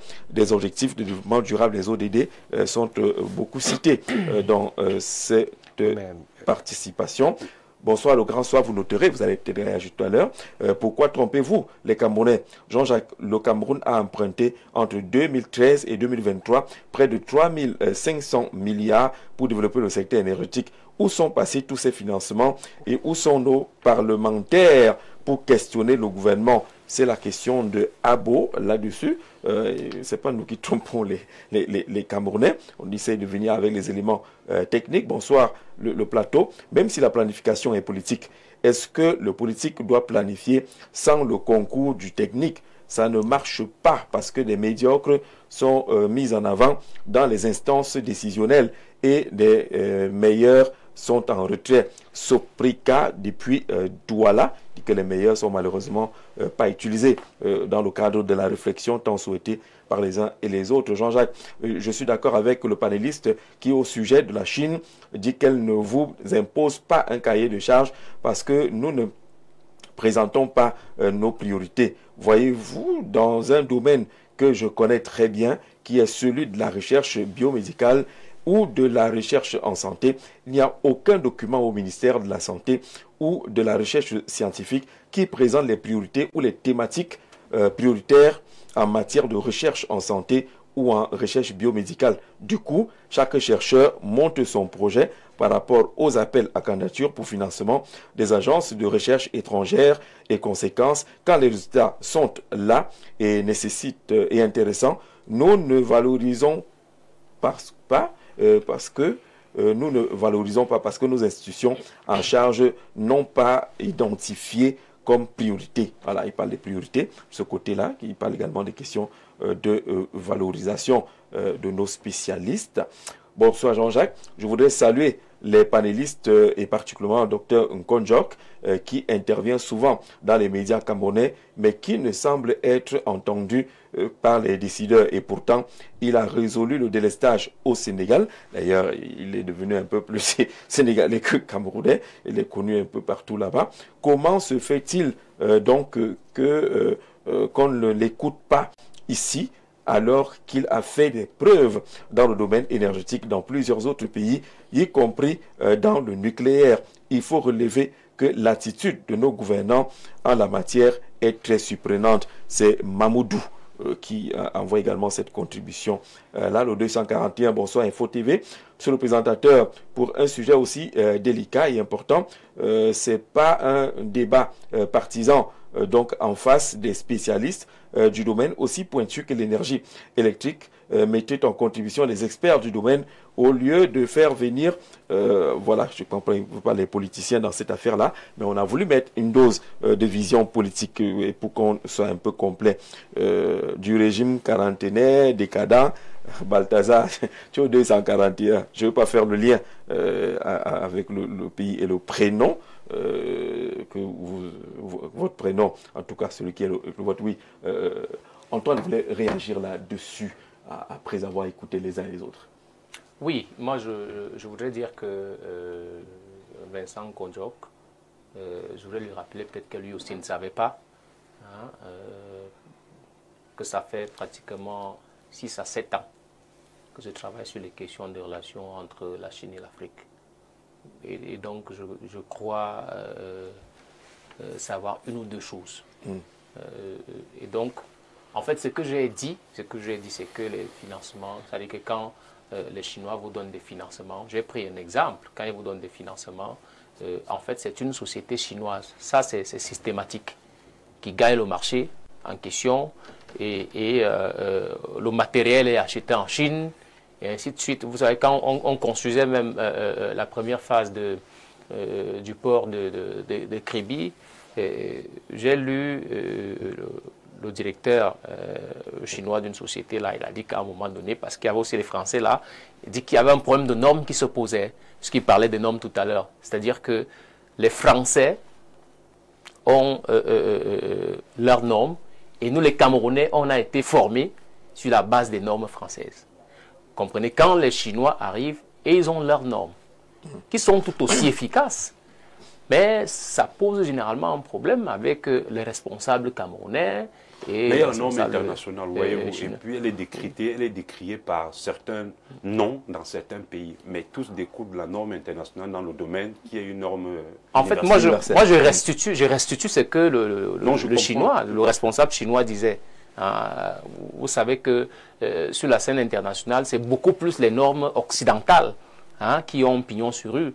Et ça pose un problème à d'autres sociétés. Bon, quand je l'ai dit, moi je pose toujours un problème. Je pense que je dis que le débat ne doit pas être extrêmement élitiste. C'est-à-dire qu'il faut qu'on comprenne bien quel est le problème. Alors, le problème déjà, c'est que on souffre de délestage. Il y a un problème, tout à fait. C'est-à-dire qu'on ne va pas réduire ça au niveau des délestages. Il y a un problème d'énergie. Est-ce que c'est l'approche camerounaise qui n'est pas bonne? Parce que le Cameroun, au moins, s'est lancé dans la construction de plusieurs barrages et a créé de nombreuses structures. Aujourd'hui, on a EDC qui est à la production. On a, l'autre, c'est qui là? Eneo. On a Sonatrel. On a même des structures qu'on n'identifie pas beaucoup, les KPDC, PAO, Kribi, PAO, quelque chose de KPDC. De ce côté-là, vous avez Arcel, vous avez AER. Il y a donc un ensemble de structures et de projets, mais on se rend compte que on est toujours dans le noir. C'est ça le constat. Et on est en train d'arriver justement aux solutions, véritablement. Justement, est-ce que la Sonatrel a les mêmes missions que l'ART? Il me C'est le semble pas. transporteur, on n'a pas dit le Voilà, il contraire. me semble pas. Donc en fait, puisque vous parlez de À l'époque, de la multiplicité à des l'époque, le structures. Sonel, il n'y avait pas tout ça. Oui, à l'époque, il n'y avait pas aussi les mêmes problèmes. Oui, Vous savez, je prends un cas simple. Donald Trump, il arrive, il y a un type de problème qui se pose aux États-Unis, à l'économie américaine, et il se dit, bon, il faut que je prenne un ensemble de solutions, de mesures pour essayer de refaire l'économie américaine. Donc, le Cameroun s'est rendu compte que ça n'avance pas. Donc je pense qu'il y a un ensemble de problèmes. Créons un transporteur. Oui. La Sonatrach. Oui, c'est de ça qu'il s'agit. Vous vous souvenez qu'il y a eu actuellement, je pense qu'il y a 4000, je crois que c'est 4000 poteaux électriques qui sont en train d'être refaits. On est en train de revenir aux poteaux en béton. En béton, oui.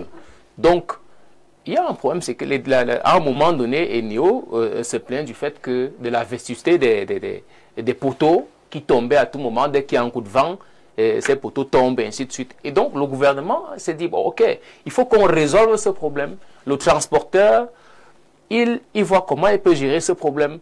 Donc, on est en train de refaire les poteaux en béton, donc on est en train de rénover un ensemble de matériel en ce qui concerne le transport. Est-ce que ça ne fait pas un peu trop de structure dans un même domaine pour le résultat que nous voyons?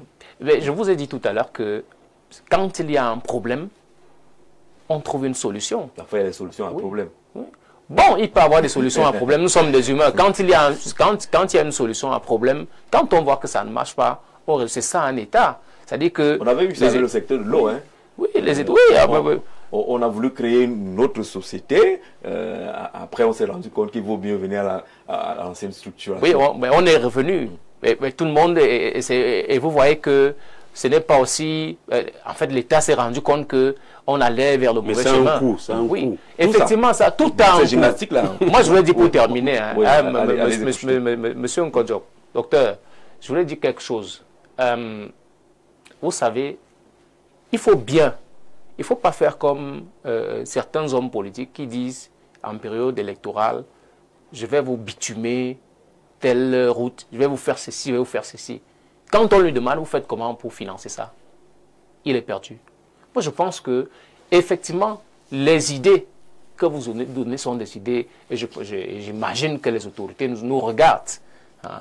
Les idées que vous donnez sont de très bonnes idées, c'est pertinent à mon niveau. Hein, même si je n'ai pas la maîtrise que vous avez. Mais c'est de très bonnes idées. Mais je dis toujours qu'il faut savoir que tout cela a un coût. Et les financements, on les recherche. Et donc, le gouvernement peut avoir un ensemble de projets. Bon, mais comment on fait pour financer ça? Et je ne suis pas d'accord avec vous quand vous dites qu'on fait une liste de souhaits. Mais non, c'est manquer de respect à l'endroit d'un gouvernement. Hein, une liste de souhaits, donc dès que tel est ministre, il dit, bon, comme tu es ministre, on amène ça là-bas. Ben non, pour créer une école, on regarde la population qui est là. Pour créer une infrastructure dans une localité. Là, c'est le monde idéal. Mais nous connaissons les réalités du Cameroun. Attends, ces réalités-là ne sont pas générales. Il y a des arrondissements qu'on a créés pour faire cadeau. Jean-Jacques, moi je ne vois pas. Dans tous les cas, moi je n'ai pas. Peut-être vous en avez des preuves. Mais moi je n'en ai pas ici. Mais je voudrais vous dire une chose. Puisqu'on a parlé de la Sonel à l'époque où tout marchait bien, ainsi de suite. Pas tout marchait. Bon, je voulais vous dire une chose. Moi je suis à Kola-Famba. Quand vous partez de mon village, pour Yaoundé, vous roulez normalement 60 km à l'heure. Vous êtes à 17 minutes de Yaoundé. Vous voyez, on a eu l'électricité. À l'époque, là, on n'avait pas d'électricité. Ça fait quelque temps que nous, on a eu l'électricité. C'est-à-dire que parfois, l'État peut se rendre compte qu'il y a plus urgent ailleurs. D'accord. Là, on investit là-bas. Oui, c'est pour ça qu'on parlait des priorités. L'autosuffisance en énergie électrique au Cameroun, en particulier dans les régions septentrionales, Adamawa Nord et Extrême Nord, repose sur plusieurs leviers essentiels. Le développement des sources d'énergie renouvelables, comme le solaire, abondant dans ces zones. Et vous savez qu'on a commencé avec le soleil là-bas, non? Et ensoleillé, tant mieux. Et ensoleillé représente une solution clé pour pallier les déficits chroniques et réduire la dépendance aux lignes électriques longues et peu fiables. L'installation de mini-centrales solaires, la promotion des kits solaires domestiques et la décentralisation de la production énergétique sont cruciales pour alimenter les zones rurales isolées. En parallèle, la réhabilitation des barrages hydroélectriques et l'amélioration du réseau de distribution nationale sont indispensables pour ce que vous appelez le mix souvent. L'implication des collectivités locales, des coopératives, des investissements privés avec un appui politique fort permettra de bâtir une véritable souveraineté énergétique pour le Cameroun et par extension pour l'Afrique. Abdoul Ouahabou de Garoua, Petit Paris, au nom du quartier, qui salue aussi le candidat à l'élection présidentielle. Lui, il est entré dans les approches de solutions. Et justement, cette partie du programme va être consacrée à ces approches de solutions. Vous faites un pont avec une réaction et puis on entre pleinement dans les approches de solutions. Oui, effectivement. Je voulais d'abord dire, par rapport, il a parlé d'un point, les normes. Très rapidement, je vais aller très vite et autres. Et ça, maintenant, il faut que les gens l'apprennent ici. Moi, j'ai fait un projet, vous entendez, l'EPR français a été construit pour être en Chine et autres. Un des programmes français dans lequel j'ai travaillé, c'était l'USEPR, ça veut dire l'EPR pour les États-Unis. La seule chose qu'il y avait à faire dessus, c'est de travailler pour que les normes qui avaient été développées pour la France, que cela puisse être accepté de l'autre côté. Ça veut dire que si nous avons nos normes qui sont sous-entendues, les normes même françaises ou les normes internationales, quand quelqu'un vient ici, il doit respecter ces normes. Il doit adapter son équipement pour respecter cela. Pourquoi? Parce que notre régulateur et autres ne peut pas être formé sur 10 normes différentes. Il est formé sur les normes ANOR qui sont appliquées ici et dont il pourra travailler. Donc l'autre a adapté sa documentation de manière optimale. Mon cher frère, vous savez, il y a souvent des petits mots, oui, c'est manquer de respect en gouvernement. Une planification énergétique est faite avec un outil de planification énergétique. Vous ne le faites pas, c'est une liste de souhaits. Et en plus, quand on voit ici des changements gouvernementaux et autres au bout de 5, 6, 7 ans, et après, quelqu'un qui vient et qui change complètement la vision et autres, c'est une liste de souhaits. Ce n'est pas manquer de respect en gouvernement. Tout au contraire, c'est de dire au gouvernement progresser de façon convenable et autres. Je ne veux pas discuter politique. Et c'est même là, pour la première fois, je vais être opposé à vous. Les discussions importantes dans l'énergie sont d'abord techniques. Ici, on a réussi à faire en sorte que on a politisé la technique. Ça veut dire qu'un directeur au ministère considère qu'il doit prendre une décision politique.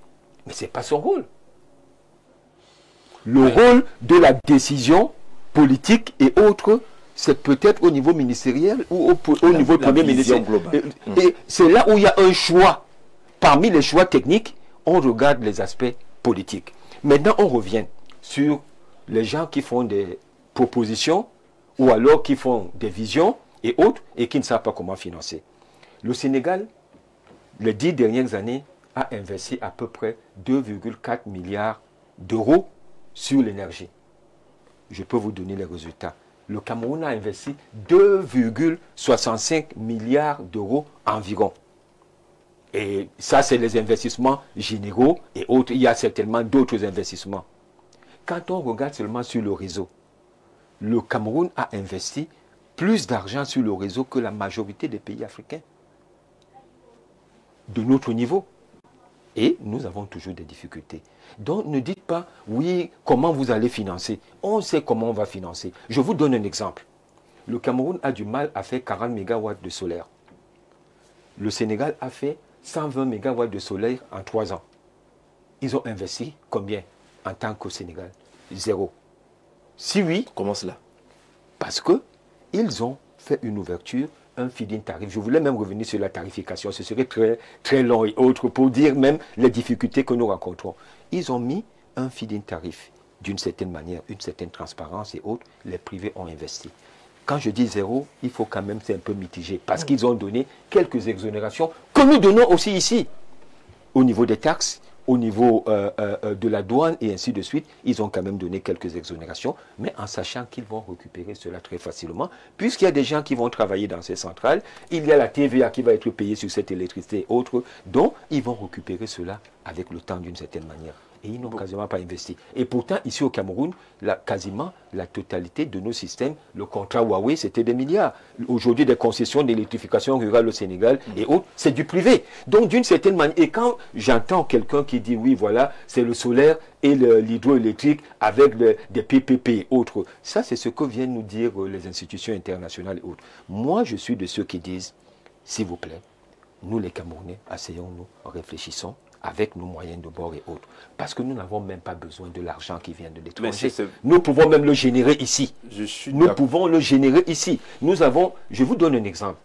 On a, et je l'ai appris que récemment, on a 8500 ingénieurs camerounais qui travaillent en Allemagne. Uniquement en Allemagne. Dans une association. D'autres disent même 12 000. Ces gars qui sont des ingénieurs de haut niveau et qui sont prêts même à aider leur pays, vous leur dites, et autres, travailler sur un projet et apporter chacun 200 €. L'autre jour, le Sénégal, je crois, ils ont pu sortir des diaspora bonds quelque chose comme 200 milliards, voire plus. Donc, d'une certaine manière, aujourd'hui, même l'argent, on sait comment le chercher, on sait comment le trouver, à condition d'avoir des projets. Mais le problème souvent qu'on a ici, c'est que les projets, c'est souvent certains qui les apportent de l'extérieur et ce n'est pas les projets qui sont développés au niveau interne. Mais il a parlé de l'éolien, par exemple. L'éolien a une difficulté. C'est qu'il est important de mesurer le vent et il faut souvent 1 voire 2 ans pour pouvoir mesurer la direction de vent et autres. Et c'est un investissement qui doit être fait par l'État. Et l'État, si l'État ne le fait pas, les sociétés privées ne vont pas le faire. Donc on n'aura pas d'éolien. Le problème aujourd'hui, c'est que les études initial, le Cameroun doit avoir la capacité et les moyens de pouvoir faire un certain nombre d'études. De telle manière que si vous êtes un investisseur et que vous dites que vous avez de l'argent, on vous dit voilà, on a un projet, on a déjà fait une préétude par exemple et autres, il y a ça, ça, ça, il va coûter comme ça, il va être ceci, on va vous faire cela. Parce que même le feed-in tarif, ce n'est pas un feed-in tarif unique. Et ça, je sais que c'est ce que vous avez voulu expliquer, mais je crois que peut-être il était difficile de le comprendre. Ce n'est pas un feed-in tarif unique parce que l'éolien, le solaire, ou alors la biomasse, ou alors le thermique diesel et autres, ce n'est pas exactement le même feed-in tarif. Mais ici, même à cela, par rapport à la technologie, on n'a pas de feed-in tarif, il n'y a pas de transparence. Moi, je suis d'accord avec vous, parce que moi j'ai été sur Paris, sur un plateau avec, je vous suis très bien, Jacques Moifo, qui est un journaliste, parce que je vous connais bien, et également où je répondais sur des questions énergétiques. J'ai d'ailleurs apprécié vos travaux au niveau du Sénégal, puisque votre reportage me l'a envoyé, donc je vous connais très bien. Et ce que je voulais vous dire, quand on parle ici du niveau politique de COPA, moi je suis expert judiciaire dans beaucoup de cours d'appel, notamment au niveau du Cameroun. Donc je donne des avis. Donc quand je fais une expertise sur un litige environnemental ou énergétique, je remets mon rapport au magistrat qui prend une décision judiciaire. Exactement. Et c'est pareil, quand on dit la politique, c'est pas que les hommes politiques décident sur des rapports d'expertise qu'ils commandent chez des experts. Ne pensez pas qu'un ministre va prendre une décision sur une planification comme il a parlé là. C'est pas la politique. Le ministre de la planification au Cameroun n'est pas un expert énergétique, mais croyez-moi, il commande des études, pas des experts. Ce que je fais le même au niveau des magistrats. Et que je remets un rapport en disant, monsieur le procureur, voilà ce qu'il y a, et il prend une décision judiciaire par rapport à cela. C'est exactement ce qui se passe dans la planification. Mais le problème alors qui est en train d'arriver, là où c'est important, c'est que vous avez dit quelque chose de très important au niveau des préétudes. Au niveau de l'éolien, je suis tout à fait d'accord. Et c'est là où l'État doit investir, parce que là, les gens veulent venir mettre leur argent là où ils peuvent mesurer la rentabilité. Exactement. Donc, normalement, ils doivent trouver des chiffres. Oui. Le temps, ils sont pressés, parce que les banques, quand ils donnent leur argent, ils ont un délai qu'ils veulent récupérer. Donc, quand ils trouvent des chiffres, c'est intéressant pour lui de calculer ce qu'on appelle le TRI, le temps de retour d'investissement, qui est un chiffre clé pour les projets énergétiques, pour ce qui concerne la bancarisation. Si un projet n'est pas bancable, on ne va pas plus loin. Et le TRI est un indicateur clé pour les banques. Est-ce que mon argent va revenir au bout de tel nombre d'années? Est-ce que j'aurai mes années de bénéfices? C'est du business. Et donc, quand on parle de la politique, comprenez qu'on a voulu sauter cette étape en vous comprenant. Il y a des rapports d'experts qui ne sont pas politiques, mais qui appuient les politiques à prendre une décision politique. Oui. Voilà. Voilà. Là, on est d'accord là-dessus. Alors, on est toujours sur les solutions. Bonsoir, Jean-Jacques. Ce sujet est très intéressant. Je salue les experts de votre plateau. Ils nous éclairent vraiment. Mais nous avons un problème de volonté politique. Au Cameroun, tout est politisé. Et malgré les normes, nos dirigeants font ce qu'ils veulent. Tant qu'ils sont servis, ils se foutent du peuple. Même les poteaux en bois qui seront remplacés par les poteaux en béton ça n'aboutira pas au résultat à cause des détournements. Les poteaux béton qui seront implantés seront de mauvaise qualité avec un mauvais dosage. C'est nos politiciens qui sont la cause de nos malheurs. Monsieur Chouette, depuis Yaoundé, pour sa contribution. Merci beaucoup, Monsieur Chouette, pour cette participation. Un nouveau bonsoir. Le débat est, à mon sens, qu'est-ce qu'on peut faire avec ce qui existe déjà? Je pense, à mon humble avis, qu'il faut renforcer les capacités des barrages existants déjà. Ensuite, on pourra envisager le long terme. Maître Mekafidélis depuis Douala. Bonsoir.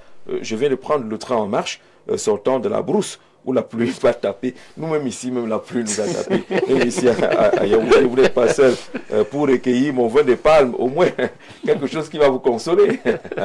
Bébé est en train de dire que ouais, il est même où? Le monsieur là qui a son vin de palme là maintenant. Je voudrais savoir, sur le cas des délestages, ils sont dus à quoi? À un problème de démographie, aux politiques, ou alors la vétusté des infrastructures? Ma question regarde beaucoup plus le jeune homme qui est candidat à l'élection présidentielle là. C'est monsieur Toto, planteur à Akono. Et avec son bon vin de palme de ce côté-là, mais répondez-lui. Les délestages sont dus à quoi? Et il a une question pratique. Exactement, et je vais la répondre de manière très très claire aussi. J'ai dit, si je suis élu président de la République, la première chose que je vais faire, je vais nationaliser Eneo. C'est-à-dire la société Eneo va devenir la SONEL, elle va revenir à l'État du Cameroun. Oui. Parce que je pense que l'énergie, elle est souveraine. Oui. On ne peut pas, je vais dire, libéraliser l'énergie, on ne peut pas privatiser l'énergie. Privatiser l'énergie, c'est privatiser la santé, c'est privatiser les emplois, c'est privatiser le développement du Cameroun. Et je ne suis pas d'accord. C'est pour ça que le premier acte que je vais faire, c'est de nationaliser pour que les Camerounais prennent eux-mêmes leur énergie. Première chose. La deuxième chose, au niveau des délestages, il y a deux facteurs. Le facteur, c'est la demande. Le Cameroun, comme le grand frère a dit tout à l'heure, on avait 10 millions d'habitants. Aujourd'hui, on est à 25 millions. Vous comprenez que la demande augmente. Et puis le niveau de vie aussi, l'homme est de plus en plus énergivore dans tous les pays du monde. C'est-à-dire on aime les iPhones, on aime tout ce qui est moderne. On veut plus se déplacer en vélo, on est plus énergivore. Ça veut dire qu'aujourd'hui, on ne peut pas opposer les énergies parce qu'il faudrait multiplier les sources d'approvisionnement en énergie. Parce qu'on sera toujours... Toutes les études montrent que l'homme est de plus en plus énergivore. C'est que la question aujourd'hui, c'est quel type d'énergie on doit utiliser. Parce qu'on ne peut pas dire qu'on n'utilise plus l'énergie. D'où le mix énergétique. Est-ce que c'est pour dire que la capacité de production du Cameroun aujourd'hui ne peut pas satisfaire la demande? La capacité ne peut pas satisfaire la demande. Parce que la demande a tourmenté et les barrages, les processus de production n'ont pas suivi. Et en plus, ils n'ont pas été entretenus. Parce qu'on regarde la puissance installée du Cameroun, elle est énorme. Si je prends la puissance installée des barrages, en disant la puissance installée n'est pas la puissance produite, c'est-à-dire qu'on fait un barrage de 250 MW, c'est la puissance installée, mais elle produit réellement combien? Et qu'est-ce que le citoyen attend pour s'éclairer? Donc tout ça, c'est des questions un peu techniques. Et là aussi, c'est une réalité. C'est une réalité. Les chiffres avancés en termes de production, c'est pas la réalité, puisque les politiciens aiment annoncer la puissance installée, qui n'est pas la puissance produite, et qui n'est pas la puissance produite et qui n'est pas la puissance consommée. Parce que la puissance consommée est celle qui arrive. Donc, ce que le citoyen attend, c'est la puissance consommée. Mais au début d'un projet, on doit annoncer quoi? On annonce la puissance installée, non? Ah non, non, on ne veut même pas savoir ce que vous installez, on veut savoir ce que vous allez produire. Comment ça? Parce que là où vous faites par exemple Mekin, je prends un exemple, qui va produire 315 MW. Voilà, elle va produire 315 MWh, parce que les wattheures, c'est ce qu'on consomme. Oui. Alors qu'on installe 315 MW, qui est la puissance installée. Oui. Mais ce qui intéresse le citoyen, c'est les mégawattheures, c'est-à-dire l'énergie. C'est en wattheure l'énergie. Oui. La watt, c'est la puissance. C'est qu'on installe. C'est ce qu'on découvre par exemple avec les nouveaux barrages. On dit que bon, c'était prévu pour produire tant. On commence par produire telle quantité et puis on va les crescendo. Non, voilà. le problème est encore beaucoup plus complexe que ça. Effectivement, ce qu'il dit est vrai. Il y a déjà la puissance produite. Mais 350 MWh pour une centrale hydraulique, si c'est ça qui va être produit, par heure, par jour, vous multipliez par 24. Mais si c'est le solaire, 350 MWh par jour, ce n'est pas multiplié par 50, par 24, c'est multiplié par 5. Donc ça veut dire qu'une centrale puissance égale solaire et une centrale, par exemple hydraulique, ont au niveau de ce qui peut être produit un rapport de quasiment un quart, non, un cinquième de différence. D'accord. Vous voyez, 4/5. Ce que je vous... Oh bon, bien, il continue. Oui. Voilà. Est-ce qu'à Conon, on est satisfait de la réponse? Je ne crois pas. Voilà. Et comme j'ai dit, donc, ce qui fait qu'il faut privilégier l'autoconsommation. Parce qu'aujourd'hui, nous avons le solaire. Moi, pour les ménages au Cameroun, parce que je vais diviser la question énergétique en deux grands blocs. L'énergie pour les ménages, c'est-à-dire qu'on a besoin pour les ménages, et l'énergie pour l'industrie. Il faut séparer ça. Et c'est deux politiques différentes. Pour les ménages au Cameroun, il faut que l'État encourage ce qu'on appelle l'autoconsommation. Chacun doit pouvoir, en construisant sa maison, de dire je veux ma petite installation solaire en fonction de mon besoin. J'ai une femme, 2, 3 enfants, nous sommes 5 dans la maison, donc ça veut dire que si on met une ampoule de tel nombre de kilowatts, ça me coûte de temps, et on prévoit ça. Et l'État doit encourager cela avec ce qu'on... Comme tous les pays sont développés, pour faire la transition énergétique, il faut un chèque aux citoyens, ce qu'on appelle encourager. Si le projet coûte, je prends 1 million n'importe combien, il faut une quote-part de l'État pour encourager cela. Ça s'appelle, tous les pays l'ont fait, même le Sénégal. Moi, je connais un peu la politique du Sénégal. Donc, on a encouragé l'autoconsommation. Et cette autoconsommation va permettre aux Camerounais de bénéficier de ce solaire-là, de ne plus avoir de délestage. Donc, je pense qu'il y a ce problème de transition énergétique qu'il faut absolument mettre en œuvre. Donc, moi, je vais privilégier le solaire pour les ménages et privilégier l'hydroélectricité et autres formes d'énergie pour l'industrie, parce que le solaire est très faible pour l'industrie, sauf son couple à autre chose. Aujourd'hui, on a l'hydroélectricité qui est très bien. C'est la base de l'énergie d'un pays. Ce n'est pas une erreur l'hydroélectricité au Cameroun. Mais le problème, c'est qu'elle ne peut pas, le transport fait perdre au Cameroun de l'argent, alors qu'elle peut compenser cette puissance des ménages par le solaire, par l'autoconsommation. Donc il faut de l'hydroélectricité pour l'industrie qui existe actuellement, on laissera, on améliorera, pour qu'elle puisse donner son rendement maximal, et on fera l'autoconsommation avec l'énergie solaire pour que les ménages soient satisfaits. Je pense à partir de là, le Cameroun peut parler industrie et parler ménage. Comment sortir du délestage? Oui. Si je veux juste compléter. Non, il a commencé avec des solutions qui sont des solutions très positives et autres. C'est faisable. Oui. Non, bien sûr que c'est faisable. La question sur le coût. L'autoconsommation. Est-ce que chacun peut avoir ça? Effectivement, l'autoconsommation et même il peut avoir un certain nombre d'avantages si on réduit les taxes douanières. On réduit la TVA sur les énergies renouvelables et autres, les coûts seront beaucoup plus abordables, donc les gens seront beaucoup plus tentés à faire cette autoconsommation-là d'une certaine manière. Mais il y a juste un point. Tout le monde nous parle de la production. Aujourd'hui, prenons un exemple. Nous sommes entre 1500 et 2000 mégawatts de capacité de production. On a une demande mais déjà, ces centrales, mal entretenues, n'arrivent pas à produire exactement ce qu'on voudrait. Mais sous-entendons que cela puisse être fait. Nous avons aujourd'hui, et c'est toujours ceux qui transportent et qui exploitent l'énergie qui disent qu'on a 25% de pertes. Sous-entendons de pertes sur le réseau, de pertes électriques. Et sous-entendons que nous ayons 2000 mégawatts et que nous gagnons 10% seulement. Ça fait sur 2200 mégawatts. 200 mégawatts, vous êtes sûr qu'on ne va pas corriger notre problème? Est-ce que vous avez analysé les courbes de charge du Cameroun? Est-ce qu'aujourd'hui, c'est nécessaire de construire et continuer à construire des centrales au Cameroun?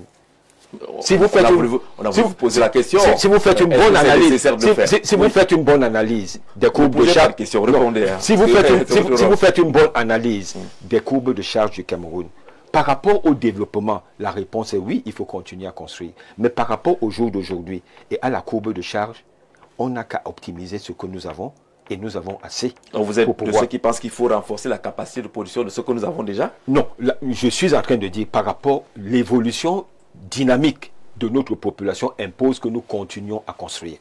Mais si on va sur l'instant T0 maintenant, on regarde notre capacité de production théorique, on regarde les pertes, on regarde la consommation actuelle et autres, nous sommes capables d'avoir moins de difficultés au jour d'aujourd'hui si on arrive déjà. Je vais vous donner juste un exemple. Le contrat de Nachtigal, l'ensablement du contrat de Nachtigal, il est fait par qui? Est-ce que c'est l'opérateur exploitant ou bien c'est un opérateur extérieur? C'est un opérateur extérieur, coordonné par le gouvernement. Ça veut dire que si ce gars-là, le ministère n'a pas eu l'argent et une bonne coordination ne fait pas son travail, le contrat TECOP qu'on avait avec Naxigal, qui doit nous fournir l'électricité que nous allons payer, on ne va pas le remplir parce qu'il y a ensablement de la centrale, et nous, on va quand même payer l'électricité. Il y a plein de choses qu'il nous faut corriger d'une certaine manière. Donc, par exemple, l'ensablement des centrales pour pouvoir faire en sorte que la centrale du Sonulou, la centrale d'EDEA produisent sa pleine capacité. Oui. Maintenant, sur les pertes, qu'est-ce qu'il y a lieu de faire pour faire en sorte que nous réduisions des pertes sur un réseau de 25%? C'est énorme. Pourquoi ne pas descendre, mettre comme objectif, il nous faut descendre à 10%. 10%, on gagne 15%. Si c'est 2000 MW, on a déjà gagné à peu près. Et les pertes sont dues à quoi? Parce que je veux vraiment que les gens qui regardent... Les pertes, il a expliqué aujourd'hui. Les distances de production étant déjà très longues, donc quand vous avez un réseau qui est extrêmement long et que la tension, le voltage qui a été fait, les pertes c'est R carré. Donc si le voltage qui a été fait et autres n'est pas très élevé, c'est-à-dire on n'est pas peut-être à 750 kilovolts ou quelque chose comme cela, et bien l'intensité qu'il y a dans le courant, dans la ligne étant très élevée, et bien on aura aussi les pertes énergétiques qui seront beaucoup plus élevées. Et ça va sous forme d'échauffement, le câble qui s'échauffe, les câbles qui se distendent et autres. Ça peut même causer des problèmes, ça peut même causer beaucoup d'autres problèmes et autres. Donc on a ces pertes par rapport à la distance de production. Pour consommer, je donne un exemple, pour consommer à Berthois, on va produire à IDEA ou à Sonloulou. C'est trop loin. Il faudrait qu'il y ait effectivement des centrales d'appoint. Et l'idée même, une idée qu'il y a eu à une certaine époque, et c'était de construire des mini-centrales le long de la Sanaga et développer des pôles industriels autour de ces mini-centrales-là, comme on l'a fait au niveau de l'Isère. Le fleuve Isère, aujourd'hui, qui produit quasiment autant que la Sanaga et qui a un débit qui est 50 fois moins et autres, a été fait à cause des micros. Et c'est quelque chose que j'avais produit. J'avais pondu une note il y a plus de 20 ans, 25 ans, à quelqu'un, un homme politique de grande envergure aussi au Cameroun, et qui avait des responsabilités politiques très élevées. Et je lui ai pondu cela. Et il a trouvé que c'était une idée lumineuse, mais il a dit, ça ne marchera pas au Cameroun. Et pourquoi? Parce que, pour lui, j'étais en train de faire une proposition pour développer ma région. Et en réalité, je peux vous le dire, je n'y pensais pas à cette époque-là. Moi, je pensais au développement. Et quand il me l'a dit, il n'était pas contre ce que j'avais proposé. Il m'a dit, dans le système politique camerounais, ça ne marchera pas, même s'il était d'accord. Et c'est pour cela que je suis en train de vous dire, quand on met la politique avant, en réalité, aujourd'hui, il faut que nous venions avec des solutions techniques et que le politique ne puisse être là que pour faire le choix technique. Ici, aujourd'hui, chaque fois, un chef de service, il est d'abord politique avant d'être technique. Un directeur, c'est pareil. Un secrétaire général, c'est pareil. Et autres. Et, ben, le politique lui-même, il devient quoi? Moi, je suis candidat à l'élection présidentielle, d'enlever ma casquette d'ingénieur. Mais vous voyez que moi, je ne serai pas simplement politique. Vous serez en même temps technique. Alors, le délestage au Cameroun est source de revenus pour d'autres. C'est-à-dire ceux qui font dans la maintenance, la commercialisation des appareils électriques, c'est-à-dire les groupes électrogènes et autres, semblent bien se porter dans notre pays, les lampes solaires et autres. Alors, qu'est-ce qu'on dit dans ce message? Bonsoir Info TV, je suis un jeune Camerounais électromécanicien, monteur poste HTB, HTA, ayant construit tous les nouveaux postes électriques du RIS, le réseau interconnecté sud. Mon rêve, mon frère Jean-Jacques, la gangrène est trop profonde pour que l'énergie électrique soit une clé d'autosuffisance au Cameroun à cause d'un système énergétique politisé. Ah, voilà, il parle de ce qu'il a vécu. Hein. Premièrement, pour les délestages, les poteaux bois ne quittent pas nos rues parce que le président du Sénat est le producteur de ces poteaux. Ah, toujours on en parlait quand elle était à Sonnel encore, je ne sais pas si ça était encore celui qui produisait les poteaux en bois. Ensuite, les techniciens qui peuvent intervenir sont les enfants des boss qui ont eu des formations en Guaykele et Soa, mais se retrouvent dans l'énergie électrique. Oui. Je vous parle car avec l'entreprise Elecnor, nous avons construit le poste 225 kV DDA pour Sonatrel, le poste 225 H90-30-15 kV de Niom pour Sonatrel, le poste 225 kV de Nachigal pour NHPC, actuellement le poste 90-30-15 kV de Nkolanga. Jean-Jacques, c'est compliqué ce pays. Les gens font comme s'ils sont de passage. C'est Michel. Or, ceux qui vont assurer la maintenance de ces différents postes que nous, on a construits, ce sont donc des enfants, des privilégiés qui n'ont rien à y voir avec l'énergie. Or, le constructeur est le meilleur maintenancier de ce qu'il a construit. Il nous dit d'expérience ce qu'il a vécu et ce qu'il peut dire pour expliquer la situation que nous vivons dans notre pays. Bonsoir le plateau, j'ai une question pour le candidat. Il est candidat à l'élection présidentielle de quel pays? Le Cameroun? Oui, c'est le Cameroun. C'est le Cameroun. Et si c'est au Cameroun, il sera des élections en 2025 ou l'élection de 2032? C'est pour l'élection de 2025. Tout à fait, 2025. 2025, l'élection qui est en préparation. Bon, je te dis, voilà, les élections seront rudes pour le RDPC. Je ne sais pas trop si on est toujours dans la thématique. Bonsoir le studio. Débat très intéressant. Pour résoudre les problèmes techniques au Cameroun, il faut valoriser le Comité national d'éthique et de normalisation. Quelle norme est-elle utilisée au Cameroun? Aucune. Chacun sait ce qu'il veut. Emmanuel Kachim, depuis Bafoussam, qui interroge les normes également dans notre pays, qui pourrait également être une question. Antoine, on est dans les solutions. On n'a plus qu'une quinzaine de minutes pour aborder le côté solution. Oui, avant de donner mon unique solution, je voudrais peut-être évacuer une ou deux choses. La première des choses, je voudrais dire que il faut savoir que le politique a un ensemble de contraintes, un ensemble d'exigences. Mon frère qui est candidat là, il fera peut-être l'expérience, il est élu. Si vous êtes, quand vous avez un projet, puisque lui il a dit il y a la puissance installée, on n'a pas besoin de la puissance installée, les gens ont besoin de ces budgets. Mais attends, pour justifier les fonds publics dans un projet, vous devez convaincre à l'Assemblée nationale. Vous devez leur dire que cet argent des Camerounais qu'on va débloquer, ce sera pour un projet de temps. En fait, vous détaillez le projet. Donc, je pense que tous les détails sont importants. Alors, je pense que tous les détails sont importants. Ce que je voulais. Un chiffre clé lorsqu'on a un projet comme le barrage, c'est ce qu'on va produire. Oui. Voilà. Il faut maintenant, une fois que c'est produit, parce qu'on voit les approches, le déficit actuellement, c'est de combien? Mais c'est facteur 2, Jean-Jacques. Une centrale peut-être de 300 MW est produite rapidement en termes de kilowatts multiplié par 2. C'est-à-dire 600. C'est des données importantes. Oui, voilà. Donc c'est toujours important, y compris même pour les scientifiques. C'est-à-dire que les chercheurs, qu'il faut qu'ils aient un ensemble de données, même les bailleurs de fonds, ils doivent avoir un ensemble de données. Et donc, quand je l'ai dit en ce qui concerne les solutions, je pense que le pays est en phase, comme je l'ai dit, on est en phase de décentralisation. Et vous savez que d'ailleurs, les départements au Cameroun portent les noms des cours d'eau.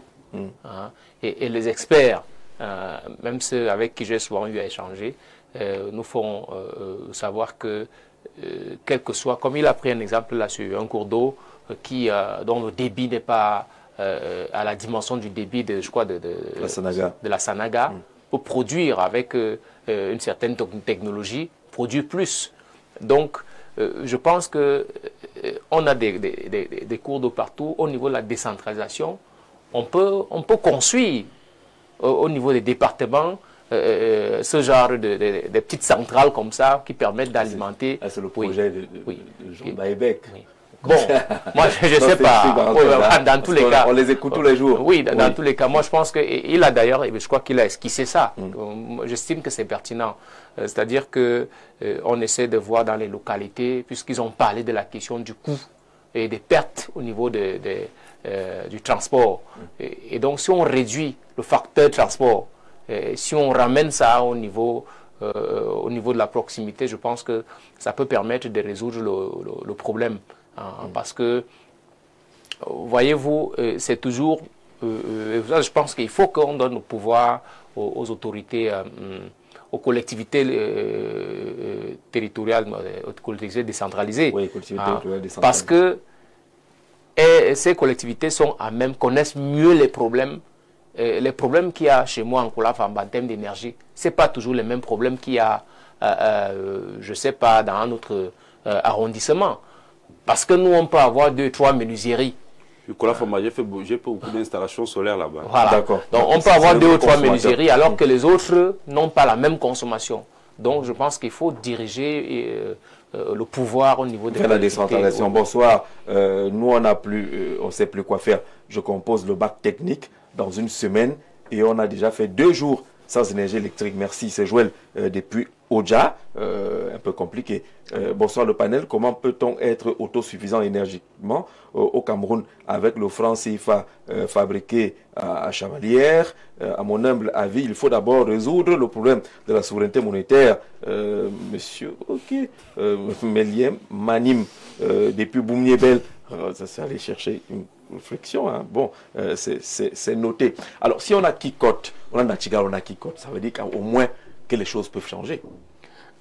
Je répète encore, ça fait depuis 10 ans qu'on nous dit on construit une centrale, on va régler le problème. On en construit, on ne règle pas le problème.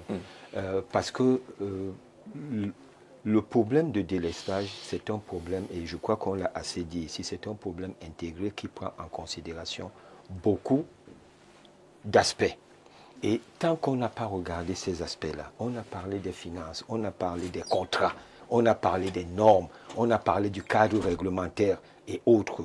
En plus maintenant de la production, la qualité de la production, la qualité du transport, la qualité de la distribution et autres, c'est en prenant cela de manière intégrée qu'on va régler le problème des délestages et en même temps qu'on va évoluer avec la poche bicéphale dont on a parlé tous ici, à savoir Le mix énergétique. Le mix énergétique. Non, le mix énergétique, il ne se discute pas. Il se regarde simplement par rapport à nos capacités et autres. On a l'eau, on utilise l'eau. On a le solaire, on utilise le solaire. On a l'éolien, on utilise l'éolien. Tout. Et même on a l'uranium, pourquoi pas utiliser le nucléaire? Donc on devra regarder tout cela. Et là, on a les énergies pour notre bien-être et on a les énergies de masse pour notre développement industriel. Mais maintenant, il est aussi important, et je crois que le président ici a quand même commencé à l'énumérer, il y a l'organisation. Est-ce que notre organisation aujourd'hui est optimale? La réponse est certainement pas. Aujourd'hui, on a un organe qui fait le transport d'énergie. Est-ce que cet organe-là travaille à plein régime pour pouvoir assurer ce transport d'énergie étant un organisme étatique et qui mérite d'être là? On n'a pas à le changer, mais il est important de l'opérationnaliser. Ça, c'est une chose. Aujourd'hui, nous avons privatisé sous concession notre distribution énergétique. Est-ce que, même si on continue avec cette privatisation et autres, est-ce qu'on doit se fier à un seul distributeur comme on l'a aujourd'hui? Beaucoup d'autres pays ont beaucoup de distributeurs. Mais nous, aujourd'hui, notre marché, on a 25-28 millions d'habitants avec un taux d'électrification de 65%, pas beaucoup, et autres. Est-ce que ce n'est pas bien de revenir sur une société nationale comme il a prévu, mais pas à toutes les conditions? Parce que d'aucuns aujourd'hui nous disent, eh bien, une société qu'on a fait l'extension du contrat il y a moins de 3-4 ans, eh bien, allez payer des milliards aujourd'hui pour la récupérer. Non. Aujourd'hui, on a des sociétés comme EDC. Est-ce que EDC est nécessaire de vivre dans un pays où on peut renationaliser la société énergétique? Quel est le rôle de EDC? C'est la production, c'est aussi le barrage retenu. Est-ce que dans un business model, ça a lieu d'exister comme tel? Pourquoi ne pas renationaliser effectivement la société nationale qui devient en même temps une société de patrimoine et qui récupère nos centrales de Sonlolo, nos centrales d'EDA, que nous avons construit bien avant même l'avènement des 43 ans du pouvoir actuel et autres? Pourquoi ne pas les remettre dans une société nationale ainsi que nos centrales Lompangar et autres pour que cela puisse être géré? Nous avons de l'autre côté l'AER pour l'électrification rurale. Ça, c'est quelque chose qui est bien. Mais aujourd'hui, l'AER fait des investissements, construit des mini-grids. Qui les exploite? Une société privée qui n'a pas investi un rond et qui vend l'électricité au prix du marché. Est-ce que c'est normal? Donc, il y a plein de choses et autres. Moi, ce que je pourrais simplement dire, et je vais finir par là, régler le problème des délestages ne se règle pas à la télé comme nous sommes là. Les solutions et autres, et moi je suis en même temps consultant, c'est de nous dire, voilà, on prend comme consultant, on me met sur la table, on me paye. Parce que bien sûr. la valeur d'un travail n'est qu'en fonction du salaire qui a été payé pour cela. On me paye et on règle les solutions. On a le timing, on se fixe 1 an, 2 ans, voire 3 ans pour dire voilà comment le plan d'action, voilà comment nous allons évoluer et nous allons y arriver. Ici, j'essaye de donner un certain nombre d'informations comme cela et de manière gratuite puisque je ne suis pas payé pour être là aujourd'hui. Et je vous demandais qu'est-ce qui fait la différence, pourquoi ça marche au Sénégal, vous n'avez pas à nous dire? J'ai énuméré un certain nombre de points là aujourd'hui qui ont marché ailleurs et qui peuvent marcher ici. Ce qu'il y a, c'est que comme tout traitement, ça doit se faire, ça doit être tailor-made. Ça doit être quelque chose qui est fait sur mesure. Aujourd'hui, les solutions du Sénégal peuvent être adaptées pour le Cameroun. Les solutions de la Corée ou de la Malaisie peuvent être adaptées, mais vous ne pouvez pas prendre des solutions telles quelles et vous les appliquez ici parce que le Cameroun faut endogénéiser. Exactement. Voilà. Le Cameroun est différent et le fonctionnement de beaucoup de choses ici est extrêmement différent. La mentalité est différente.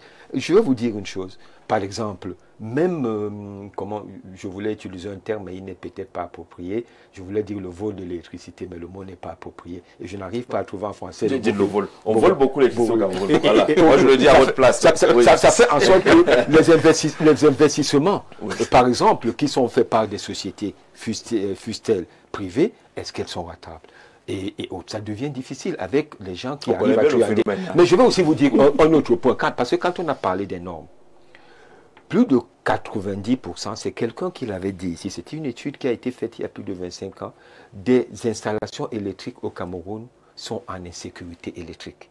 Ça veut dire que le fil électrique, et là ça revient avec les normes et autres, les incendies des marchés, c'est fait, ça se lie aux normes, mais c'est aussi du fait que les gens sont prêts à investir le minimum, à acheter le plus mauvais équipement, juste parce qu'il veut faire une installation. Donc on se retrouve avec des fils qui ne sont pas adaptés, on se retrouve avec des interrupteurs, parce que les gens vont acheter des interrupteurs inadaptés dans des pays pour venir les vendre ici et gagner un maximum d'argent. On a des installations électriques qui ne sont pas aux normes. Et nous n'avons pas ici un organisme approprié qui va faire en sorte que cela puisse être optimisé. Il y a même eu, je me rappelle, j'ai un ami qui a beaucoup travaillé là-dessus, il y a même eu des ébauches de lois et décrets qui ont été travaillés ici dans le temps, que ce soit avec l'ARCEL qu'avec la NOR et ainsi de suite, pour faire en sorte qu'on améliore la sécurité intérieure des maisons. Eh bien, rien n'a évolué. Et c'est là où je dirais alors, le politique devrait être influent. Parce que je crois que l'aspect technique, enfin, vous reconnaissez l'importance du politique. C'est la solution au départ. On va sortir l'émission. Monsieur le Président, on est dans les solutions de sortie. Celles que vous avez dans le sac. La solution, effectivement, j'ai tout un tas de solutions, puisque dans mon projet politique, la question énergétique taraude beaucoup les Camerounais. Et je pense qu'aujourd'hui, les structures qui existent, elles ont fait leurs preuves. On n'est pas satisfait, mais je pense que le vrai problème essentiel, c'est la qualité de la main-d'œuvre. Comme on l'a dit tout à l'heure, on a beaucoup d'ingénieurs camerounais en Allemagne. Je créerai le ministère de la diaspora qui va permettre à la diaspora camerounaise compétente de venir et de pouvoir travailler sur ces questions énergétiques. Parce que les projets aujourd'hui, on a du mal à avoir les bonnes personnes pour vraiment maturer les projets et les réaliser de fond en comble avec une certaine exigence. Donc je pense que les structures elles existent. Ce n'est pas la peine de les multiplier, on peut les réformer. Ça, c'est juste, EDC, un personnel, on peut ajouter des missions, on peut enlever des missions, mais les structures, elles existent. Mais elles ne font pas ce qu'elles doivent faire. Donc, je pense qu'il faut réformer. Il faut une réforme profonde du système énergétique. Toutes les entreprises, d'ailleurs. Je vois, par exemple, le projet de, je ne sais pas combien de localités, on est à la phase 3, l'électrification des localités en énergie solaire qui avait été lancée par le ministre Atan Nakuna. Après, c'est passé aux mains de l'ARCEL qui devait gérer une partie. Maintenant, c'est l'AER. C'est très compliqué. On a fait la marche pour régler la question de la centrale de Doumentan qui est à l'arrêt depuis plusieurs années. On est allé au ministère, on nous a envoyé ARCEL et puis on s'est retrouvé à l'AER. On nous a dit que c'est un problème de batterie. Exactement. Qu'il faut 14 milliards pour acheter les batteries. Vous avez vu, voilà. 14 milliards pour des batteries de plusieurs centrales qui ont un problème. Voilà un projet. Voilà un projet fut-il un don chinois, et que moi je ne crois pas au don, fut-il un don chinois, qui coûte à l'État du Cameroun, dont les résultats sont complètement, je vais dire médiocres pour être gentil, pour ne pas dire que ça ne marche pas, avec des résultats sont médiocres, et qui crée un problème de santé publique, parce que voyez-vous une centrale qui ne produit pas, On a quelques minutes avec vous. avec des câbles électriques qui vont à gauche et à droite, c'est un problème de santé publique. La démolition, ça coûte cher. Les terres occupées, elles ne sont pas rentables. L'agriculture est impactée. L'énergie n'arrive pas dans les ménages. Donc l'État est triplement perdant. Le citoyen est malheureux. Donc je pense qu'il faut des gens compétents pour prendre la question énergétique au Cameroun. Et ça ne manque pas. La diaspora camerounaise, elle est là. D'accord, vous aurez le temps d'aborder la question dans le cadre de notre programme, puisqu'on a déjà un rendez-vous à vous la parole pour évoquer profondément votre offre politique, surtout en mettant l'accent sur les questions énergétiques. Merci beaucoup, Antoine. Merci bien. D'être venu partager avec les experts en face. Ce n'est pas... C'est pas évident, hein? Mais c'est profitable. Oui, oui, bien sûr. J'ai beaucoup appris d'ailleurs. Justement, bonsoir Jean-Jacques, belle émission. Je reste toujours abasourdi de voir une ville comme Kousséri qui est immensément ensoleillée, même de nuit. Malheureusement, les politiques n'ont jamais pensé installer les centrales solaires là-bas. André Gervais depuis Marois, je ne vous raconte pas les traumatismes des délestages. C'est pas seulement là-bas. Si moi je fais un tour à Berthois, si vous donnez la parole à un type de Berthois maintenant, qui vous parle de délestage, il va perdre ses cheveux. Mes propositions, Gigi, dépolitiser nos structures en charge de l'énergie au Cameroun et laisser les experts faire leur travail, respecter les normes dans nos installations en implantant des poteaux durables avec des câbles normés pour le transport, réduire les pertes dans le réseau, aider les populations à réduire les charges à travers des appareils électroménagers de faible puissance, des systèmes d'éclairage modernes et économiques. Cinquièmement, développer d'autres sources d'énergie, éolien, solaire, autres. Sixièmement, mettre sur pied un système de sécurisation qui réduira les branchements fictifs, car ces branchements créent également des pertes énormes. Chouvette depuis Yaoundé, merci beaucoup à vous d'avoir participé. Merci monsieur d'être venu. Prochain rendez-vous, ce sera demain. Vous retrouvez avec beaucoup de plaisir d'autres équipes à la conduite de ce programme. Nous on a rendez-vous demain soir à 21 h avec comme invité Abel Eli Lobé qui a été éjecté du mouvement qu'il a initié lui-même, le groupe de Douala. Il nous dira comment il se sent et pourquoi il a été éjecté, s'il abandonne finalement les combats. Ce sera demain 21 h. Merci d'être fidèle au programme Info TV.